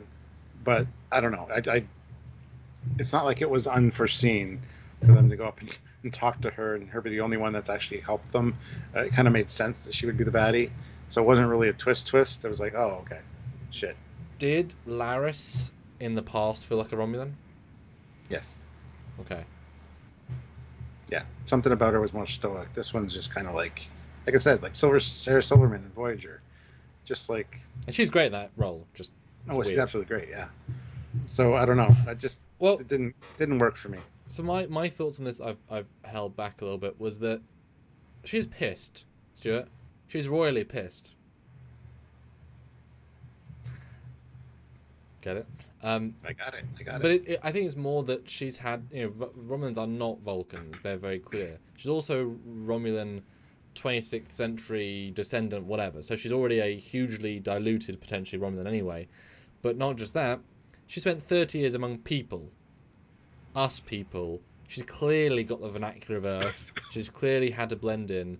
And I'm guessing, you know, every year Khan's not born, she's like, God damn it.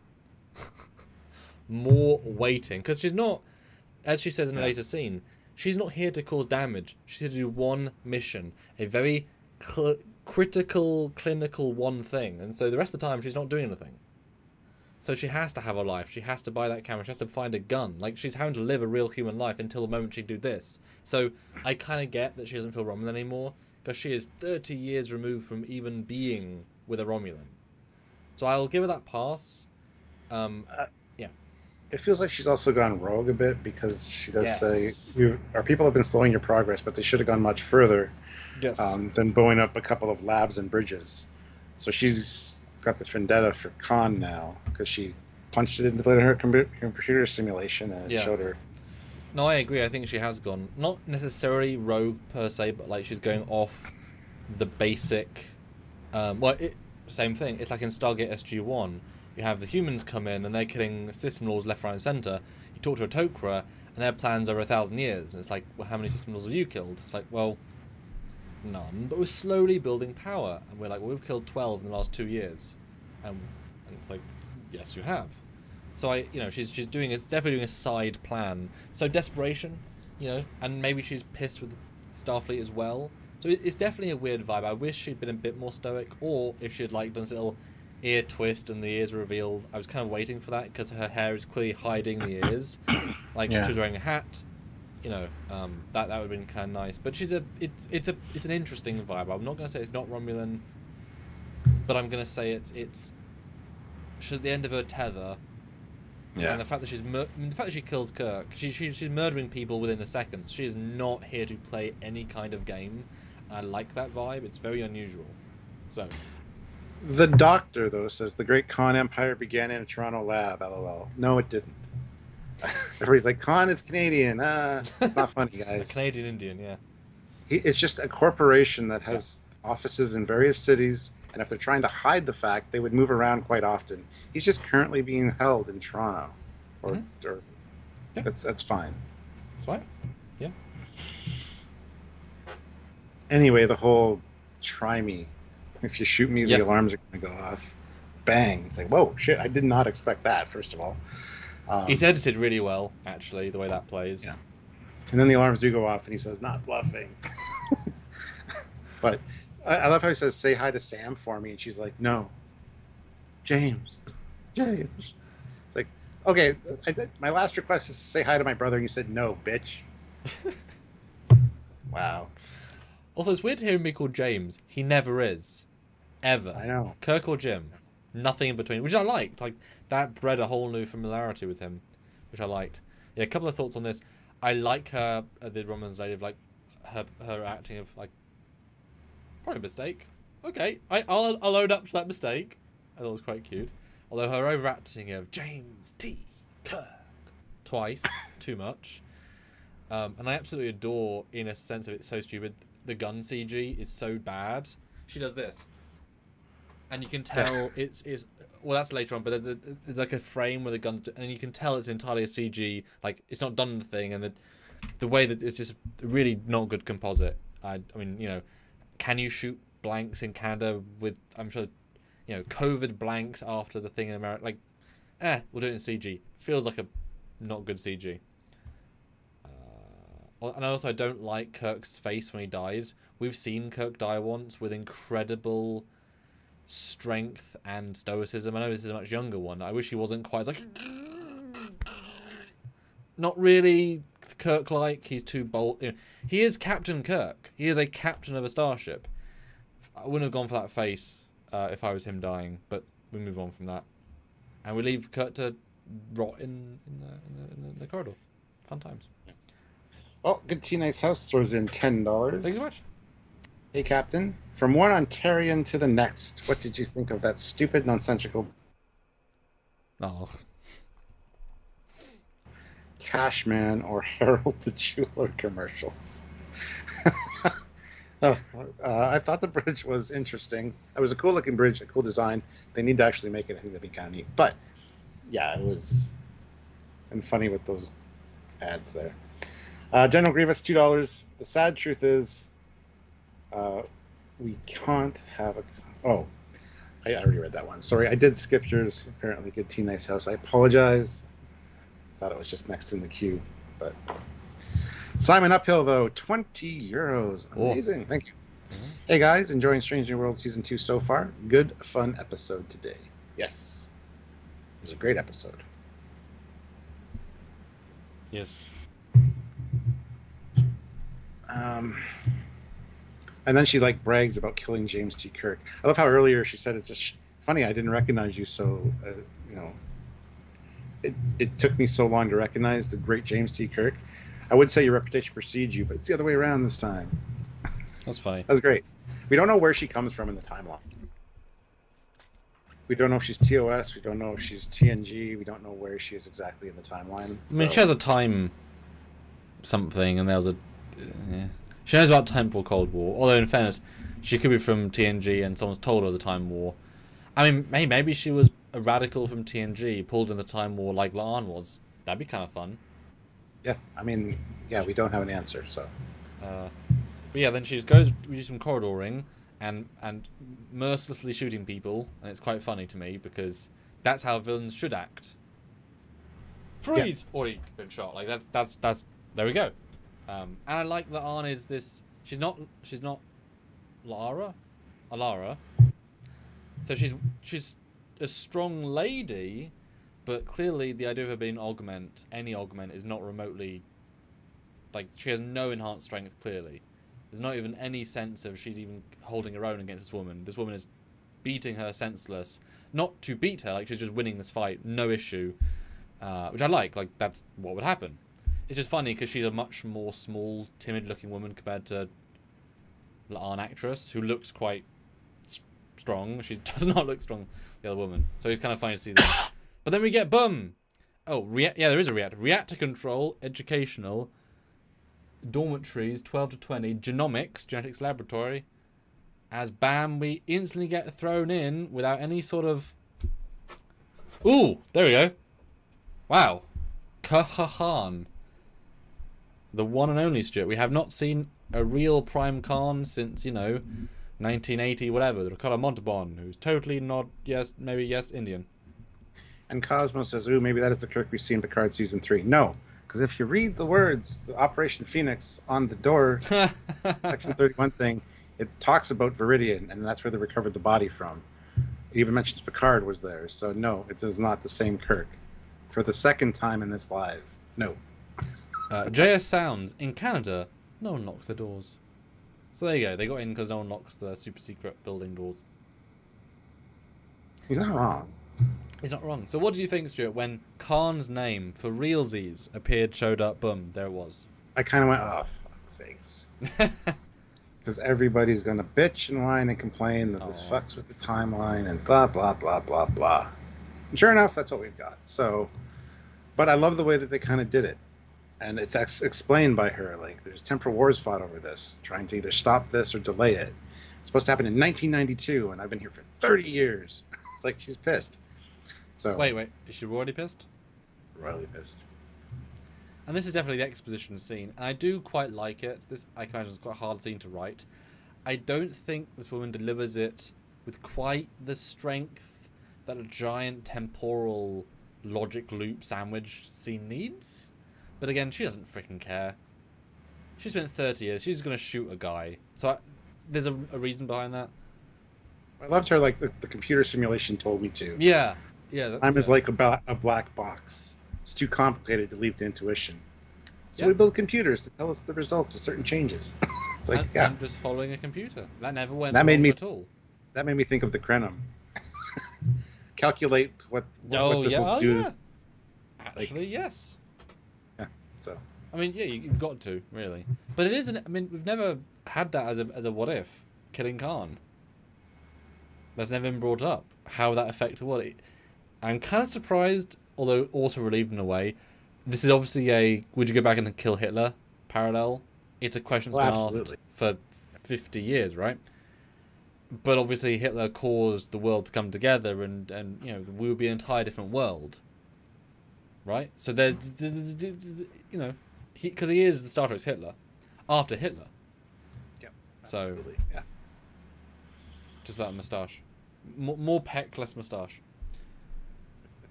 But no, I like this scene, and I really think, because I was saying not good acting a second ago, but I like the way this Romulan says, look, you kill this bastard, you will actually still live. Seriously, this is a good deal for you. You'll that's a really good sell. She does that more sensitive stuff better, I think.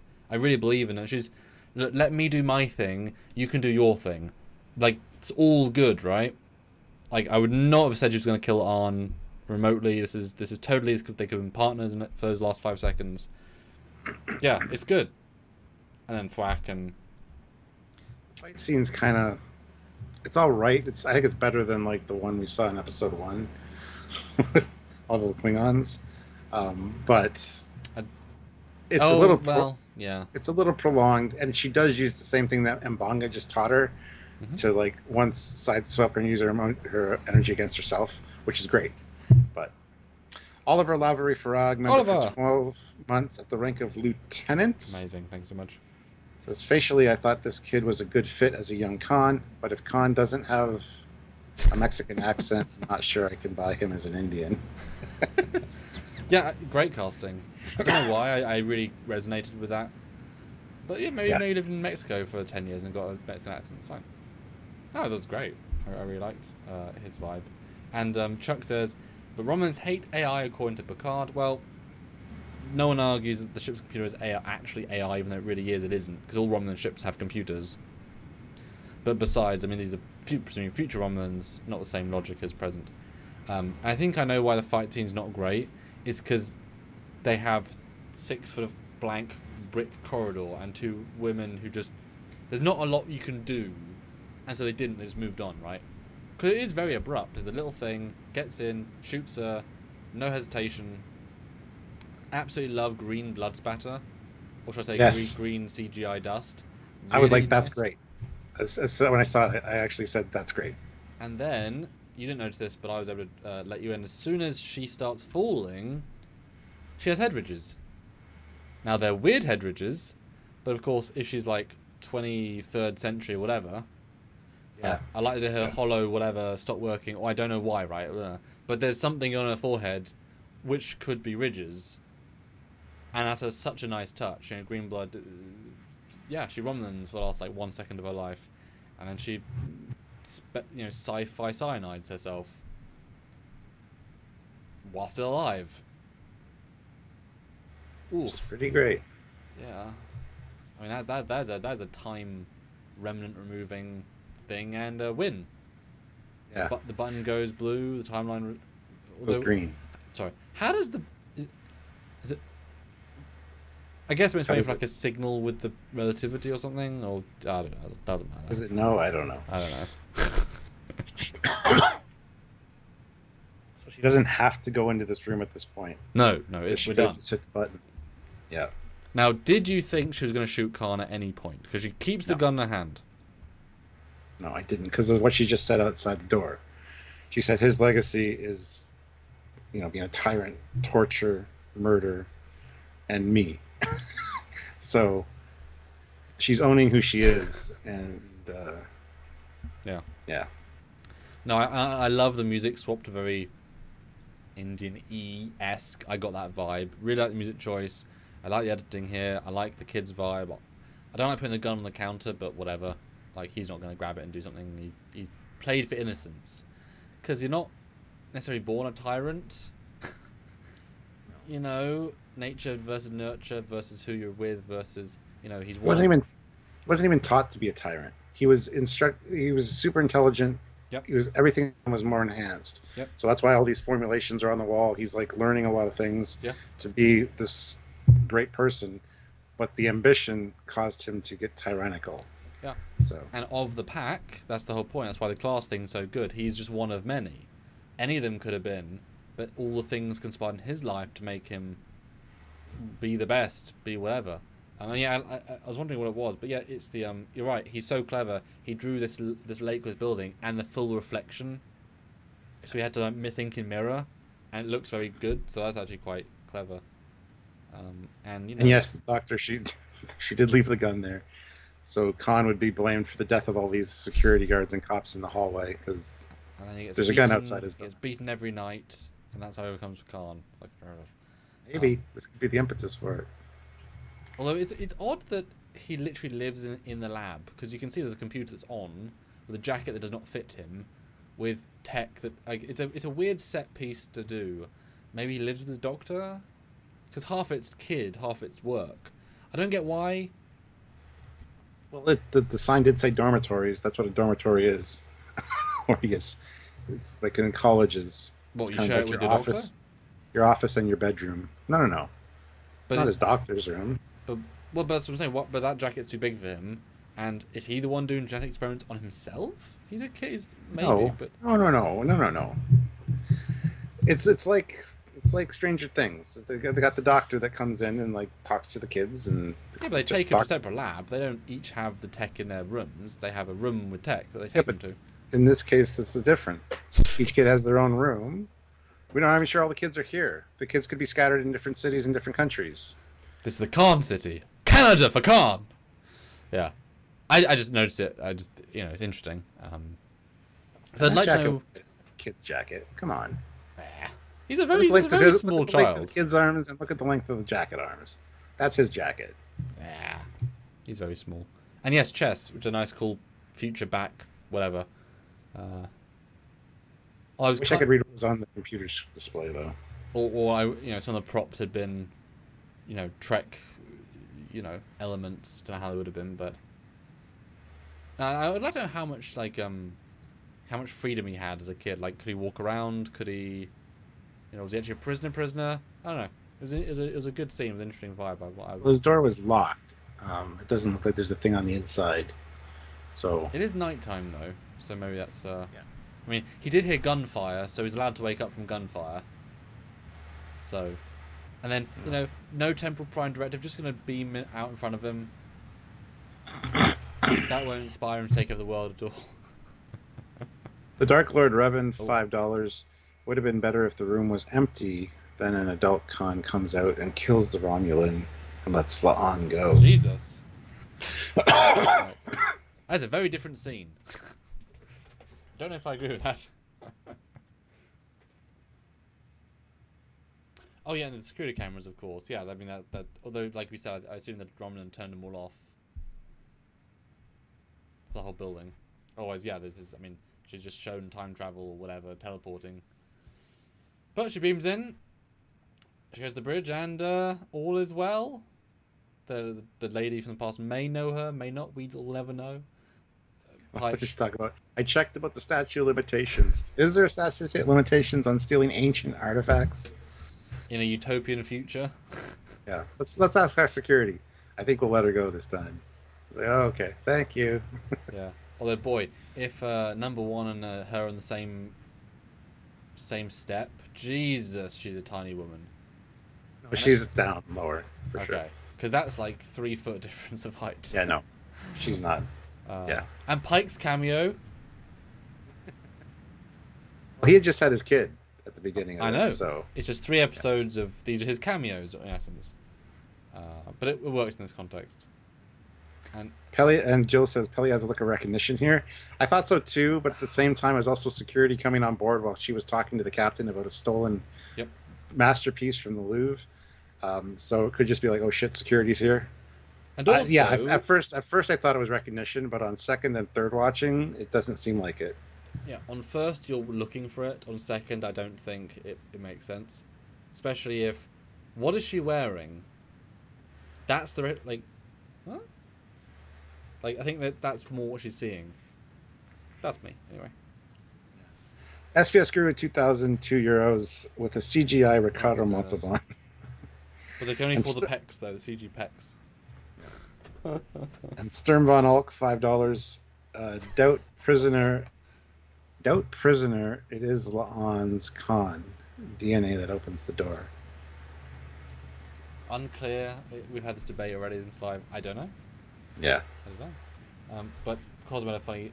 This is what that's where Khan streams to subscribers. How else is he going to get followers? Khan's a YouTuber. It's good. We know nothing about that, do we, Stuart? He becomes Doomcock. Khan Cock? Doom Khan. Well, Doom Noonian Singh. Doomcock wants to take over the world from his secret underground lair, so... There, yeah. Thanks, Doom, for your jokes, war. But anyway, Laan leaves, gets into quarters. I thought it'd be Pelia. You thought it was going to be Duquesne. It's not. It's random lady who's a temper investigation, not a time cop. Technical distinction there, which is important. And she's very chill. And yeah, you weren't meant to know any of this. But I love how she's like, I'm from Temporal Investigations. What? Or whatever. And am I supposed to know what that is? Nah, it doesn't exist yet. Just trust me on that. Okay. Yeah. But yeah, none of this was supposed to happen. You weren't supposed to be involved. Thank you for doing what you did. Don't ever tell anybody. You can't talk to Pike. You can't talk to anyone in this time about it. We're keeping an eye on you. Yeah. That's basically this in a nutshell. So. Yes. Yeah, it's good. It's underplayed. And she said we've not got any recognizable anything on her. Just tell you that vague, or the skirt, high heels feels very middle management. It does. It's like, I mean, it's not like a time mission. It's just a quick bit of formality, isn't it? It's pencil pushing sort of work. She's the quadrant manager. It's like a regional manager, Yeah. but just for this quadrant. Yeah. It would have been nice though if they'd had a nod to the fact that we've sent someone back to go save our officer and recover Kirk's corpse. Some sense of we've cleaned up for you, because in Relativity they have to deal with Braxton up until the point they know where he starts. They go back to before he starts and stop him, which undoes the entire episode. But because they're outside time, they still know what happened. It still did happen to them, just not in the linear flow of time. So I wish they'd said that. Would have been kind of nice. Otherwise, it's like Kirk's dead body is in the real timeline, because that doesn't get changed. That's just the timeline, but he isn't. I don't know. Yeah. I like how she's like, if you could just return our equipment, and then she pulls up the T-cards, and you see like the little line, which is the timeline, and you see these things like link up, and then she vanishes. It's like it set itself back. It's being proper. Yeah, it's good. It's good. Works well. Would have been nice if it was the temporal beaming from Relativity as well, because it's a very fancy beam. SPS Guru 2005 euros. Thank you. Who's to say there is a palm scanner inside Kirk's room? No one. That's what I said. There doesn't appear to be one. Which means he would be essentially locked in. So.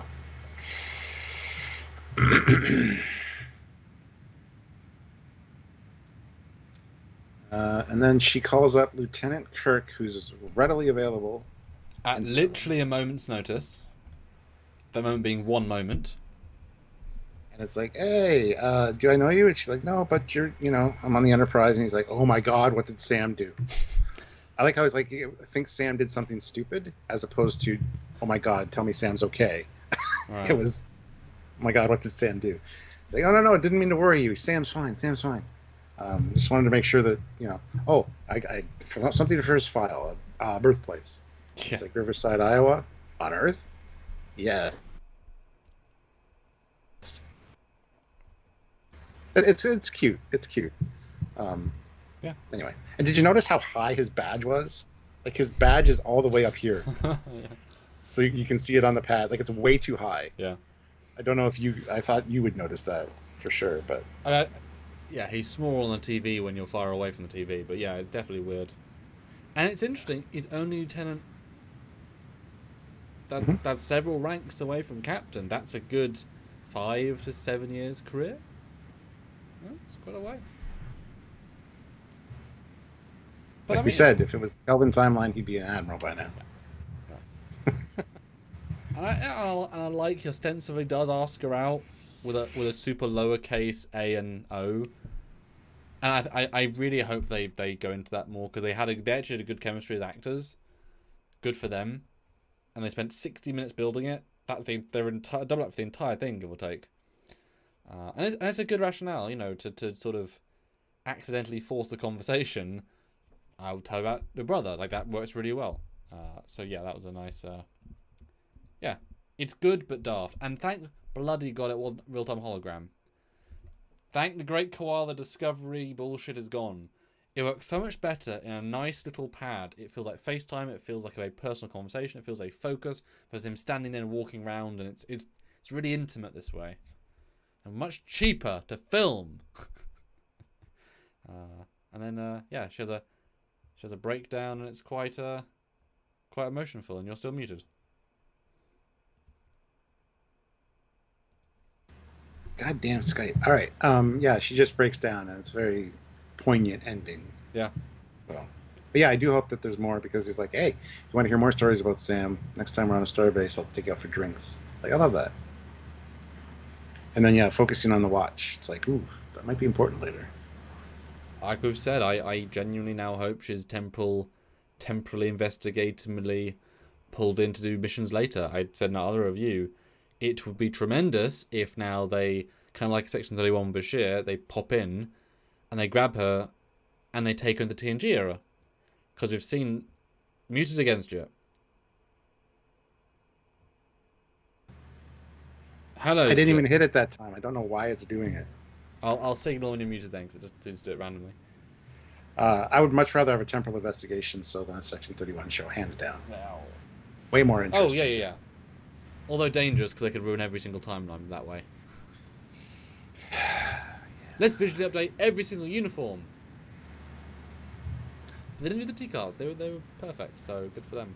But no, I would love the if she goes to TNG. They've already shown Rathakan-ish.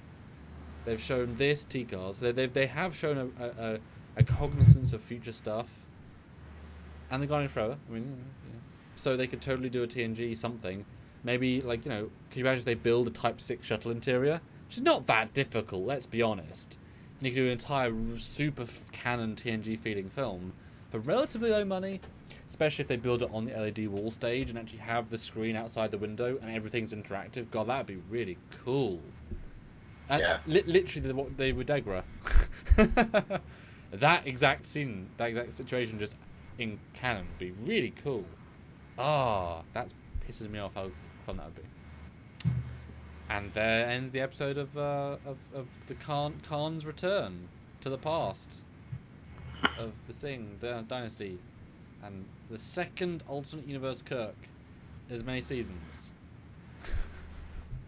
What a weird way of bringing him back. But hey, we like alternate universes and we like timelines, and that is up our alley. So let's do it now. Now is the time that the people in the chat super chat their thoughts, comments, questions. But most of the review scores and what they think. Non-super chats, I will read any score. I'd love to know what you guys think. All super chat scores, Stuart will read. We'd love to do another $50 at least to help us with the channel, and we're going to review it in a second. I don't even know what my score's going to be. I'm kind of interested to see what your score's going to be. Let us know your score, guys. Stuart, what do you think? And has your opinion changed? Haven't done our 2-hour discussion. No, it hasn't changed. It's just I appreciate the discussion, because there's lots of little subtle things that I thought differently of or whatever. Still, I think this is the best episode of the season so far. Definitely up there with the best of Strange New Worlds episodes as a whole. I really like Lon now. You knew me going into season 1. I did not like her character. I like both her character and the actress now. I think she's done a fantastic job.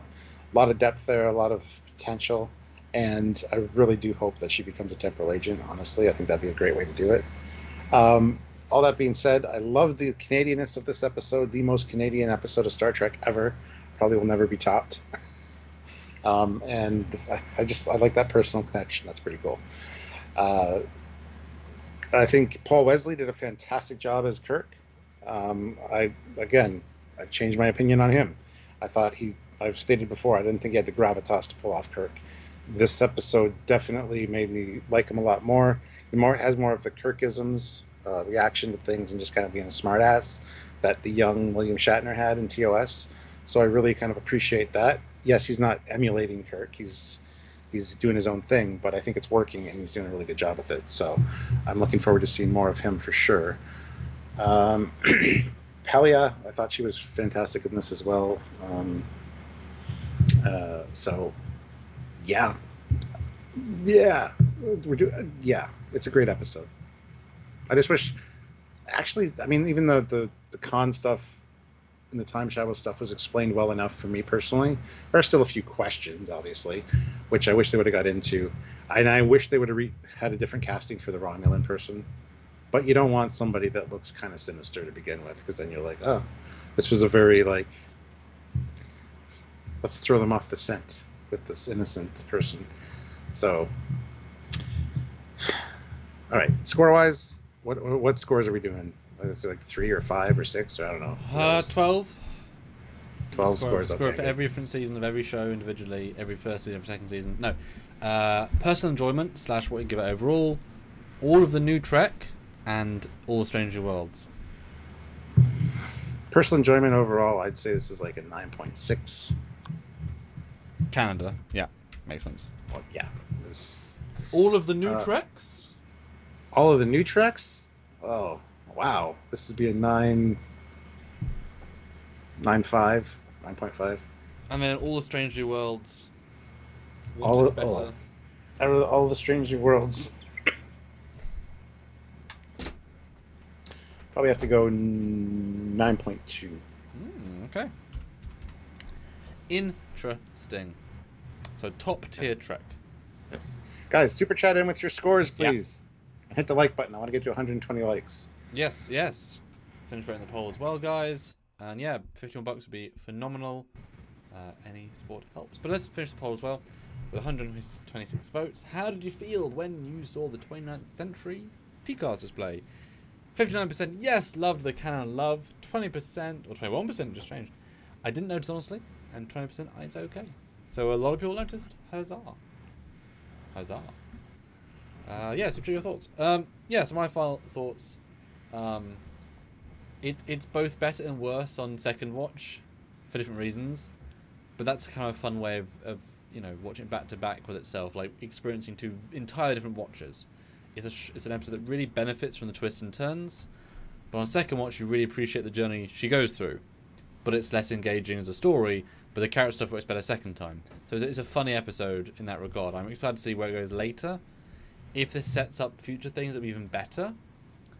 If it doesn't, it'll be fun as a standalone, very, very TOS style story. I mean, the people in this team are doing a good job in doing a modernized TOS. We were worried about the show.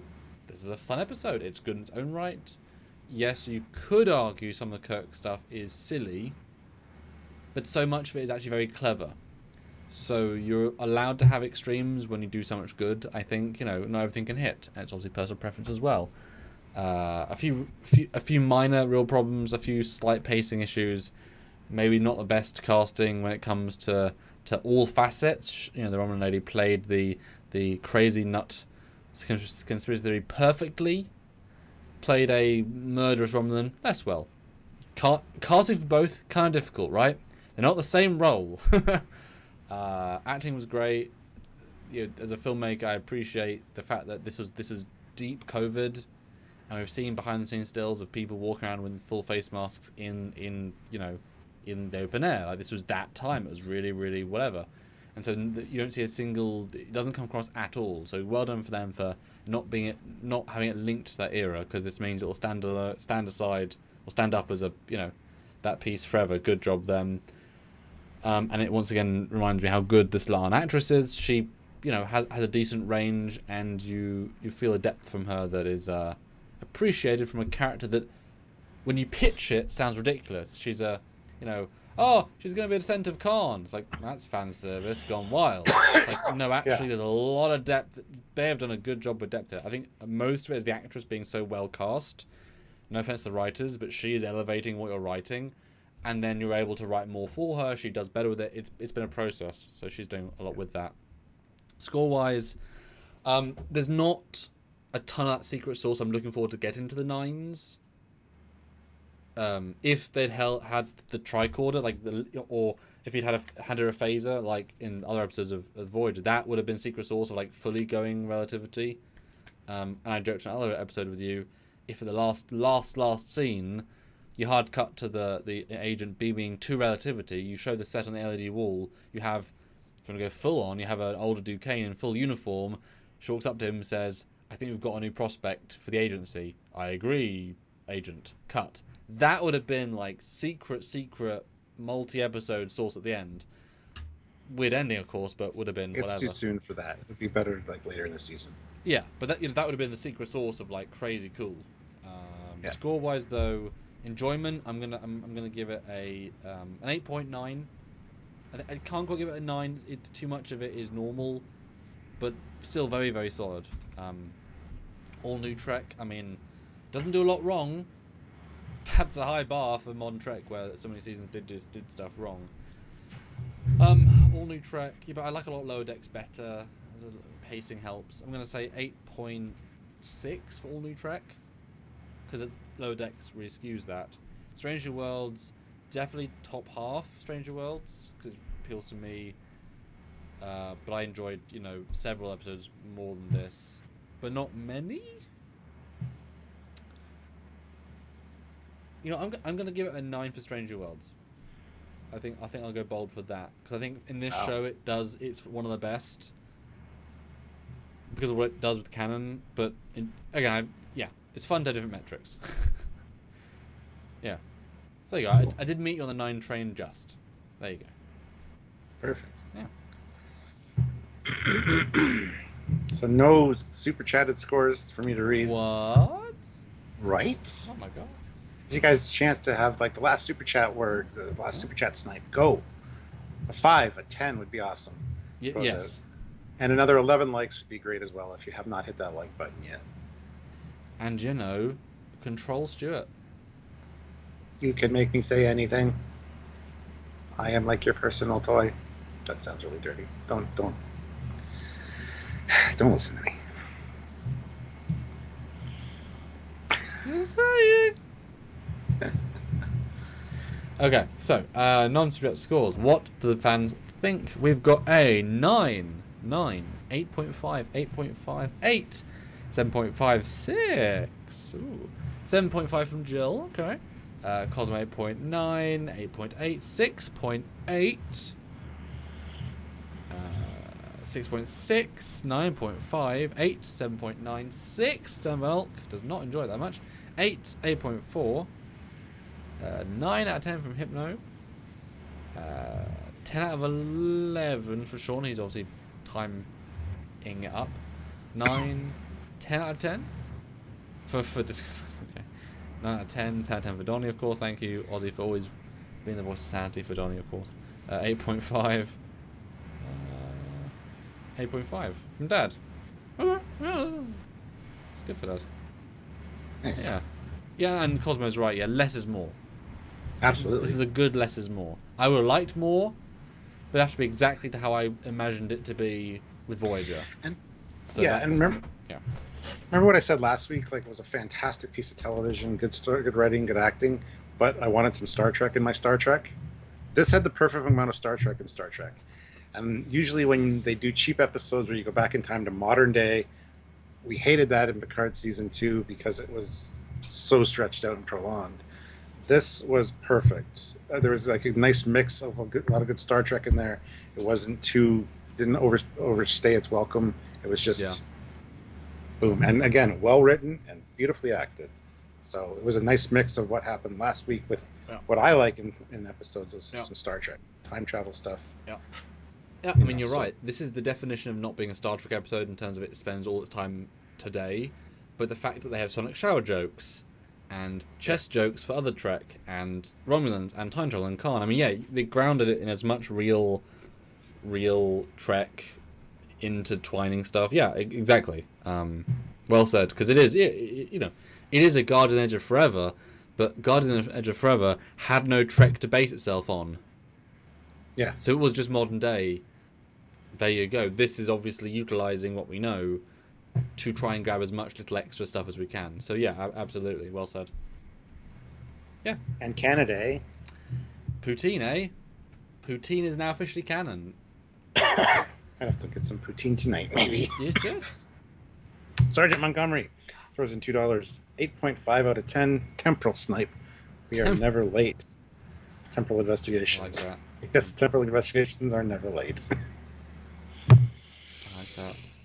That's funny. Nice.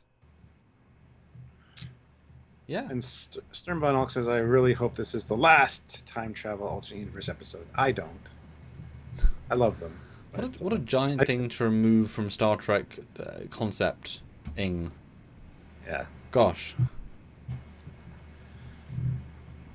That's a cornerstone. Will we have Lower Decks crossover strum? What? Soon, maybe? Episode 6, or was it episode 7? 7. It's 1, 2. 7? Mm-hmm. Of course it is. Yeah. I don't know why you keep saying with Canada hot dogs, Ozzy. Canadian hot dogs are not a thing. Not like Chicago-style hot dogs. Those are the most disgusting-looking hot dogs I've seen because they're on whole wheat buns with no condiments. Ugh. Look, Canadians have unique tastes, okay? I'm not going to judge. I'm a Canadian and we do not have that. What? But are you real Canadian? You're not French. Oh. No, I'm not French-Canadian. Guys, can we get $1? I'm staring at a number that should be rounded up to by $1. Yeah. And $1. $1. Yes, Wales. Yes. No, this is fun. I'm excited for next week. You know, this has been 3 good episodes. I mean, considering we had 1 episode that was hardcore Romulan, Klingons, 1 episode that was hardcore drama, court-martial, 1 that was hardcore time travel with time stuff. They're putting each, so far, in a bit of Trek canon that we like. We know that 7 is going to be Lower Decks. That's another guaranteed whatever. I'm hoping we're going to see a Cyborg episode. I'm really crossing my fingers, bringing back whoever the assassin person was. I can't remember. Sorry, it's been a while. Angel. There you go. Yeah, like that was great. Cyborg was really exciting. I mean, T'Pring, where the hell's T'Pring? You know. Yes. Bloody Ston. Let's see some more Ston storyline. Let's see the famous Ston back rub to know why T'Pring would choose. Sternbonalk. There you go. Oh, yes. And Oliver Lover Drag throws in £1 as well. And yes, Ozzy, Thank you. I had already forgotten, which is a bit ridiculous. Yes, guys, I released the thing I was teasing yesterday. And by yesterday, I mean today, because I was asleep when I released it, because I did it as a premiere thing. So we teased it yesterday. I released a fan film today. Fly to the Protostar, which is the world's first Prodigy fan film. As you can see, it has Dauntless and Protostar, and yes, it has them both quite a lot. It's quite action packed. It's got a lot of things in it. Shocking, given I made it in 5 days. Five and change. Please go check it out. This is meant to be part of a sort of viral campaign to help promote Prodigy, to show that fans do want more show, do care about this side of the franchise. I literally put everything on hold except one live with you. That's all I managed to do that wasn't this since Friday. I text you as a joke after our live, managed to make a film. Like, that was I started basically half an hour after that, right? So it was my entire week. I'm not feeling well after it. I've obviously pepped up because of caffeine. But I almost fell asleep earlier today. Stuart, are there any sort of non-spoiler thoughts on the film for people to check out? Whoa, wow. It's the what if of Star Trek. Put it that way. What if of Prodigy, anyway. And it's really, really well done. Good acting in it. And even from you. And seeing the Protostar in like this, live action kind of vibe. Even the Dauntless makes an appearance, and some other people that you might know. Mm-hmm. I would say check it out. It's definitely a fun little romp, and I really enjoyed it. I watched it this morning, and I was like, that's friggin' great. So I was really impressed with the way it was written too. So yeah, it's slightly more ambitious than 5 days would imply. Yeah, well, the amount of variety, because there's a lot of actually variety in it. It's coming in 2 halves, but not really. But yes, fair to say, it's also a real short film in and of itself. It isn't a meta piece. Like, it's not a Save Prodigy campaign. It's a real film too. Yep, absolutely. Yeah, and I love the way it ends. That's all I'll say. Yeah, it was fun to make. Yeah, I came up with that in 1 hour. I wrote the script mostly. SVS Guru 2000 throws in €5. and says the real reason Khan will hate Kirk, not for stranding him on a dead world, but because he diddled his great-great-granddaughter. I hate that word, diddled. So Yeah. it's not a good connotation. And I'm not a full commander because I don't want to be that old in this. I have to age myself up to be certain eras. Like in Picard, I should look up. I'm in my late 40s in Picard. In this, I'm in my late 30s. It's like, yeah. What's funny is that photo shoot's from last year, so I don't even have that haircut because I only had one photo shoot. And Stephen W. Fathry from Text Trek throws in $2 and says, "Love the film, Sam. Everyone should watch." Thank you. Thank you, Stephen. Share it around. Yes. Promote it on your podcast. That'd be awesome. Yeah, I mean, as I said, we need as many people to share this because it needs to get as many views as possible to show the Paramount, etc. there is interest. Because this is a statement of, you know, fans made a film within 1 week. That's a thing to say. Like, how many other shows are going to do that, right? Yeah. Yeah, it's a crazy thing. And I hope more people talk about it and share it. And yeah, it was fun to make. And I do, you know, I like being world's first. Obviously, it's a nice thing to be able to say. I was the first Picard season 2 era film. I will probably be the first Picard season 3 era film. I suppose Prodigy era Stargate film. fan film. Yeah, well, yeah, I did that as well. I wasn't the first for that, but hey, Brendan, good to see you. You're welcome, Joel. Yeah, yeah. We guys share it, and I also share it all weekend, like every day. Share it on social media because we need that hashtag to keep trending, to keep being there. Always tag Save Such Prodigy. Make sure that's clearly there.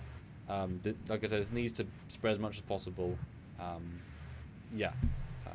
And there is more on the horizon. Joke. If this does well, there's actually maybe even featuring Captain Foley. Yeah, there are things that could happen that, like, if you like this, that's even more exciting from a narrative point of view, with people that are really worth bringing in. But it needs to get traction. It needs to get good traction. So make a big splash about it. I know it's not normal to necessarily share fan films on YouTube and such if that's not the realm you're in, but it really, really is important this one gets out there. If you want to see more Prodigy, it's very important. Yeah, yeah. And it needs to at least get what I normally get for a film, because that's the sad truth. If it gets less than I normally get, because I have a certain audience, then it shows a lack of interest. So it needs to have this broad reach. So if you can, please do, and then go enjoy it. It's fun. It's actually a fun time. I get to be the star of a film for once. I've never been a star of a film. Yeah, he plays Murph. It's awesome. Dual rolling it, yeah. Because last time I was actually in a film. Well, I guess technically I was in Keeley's one, but I say a few lines, but I'm significantly more in this one. And Emma's in it, Emma Thorne, who we all like, so she does a nice job. With some foreshadowing, because canon. Yes. Alright. There we go. Alright. This has been a fun discussion. Thank you guys for coming out and joining us. We appreciate it. Be sure to follow us as we look at all the strange new worlds. Yes! Yes, and you will see us this everything weekend. Else.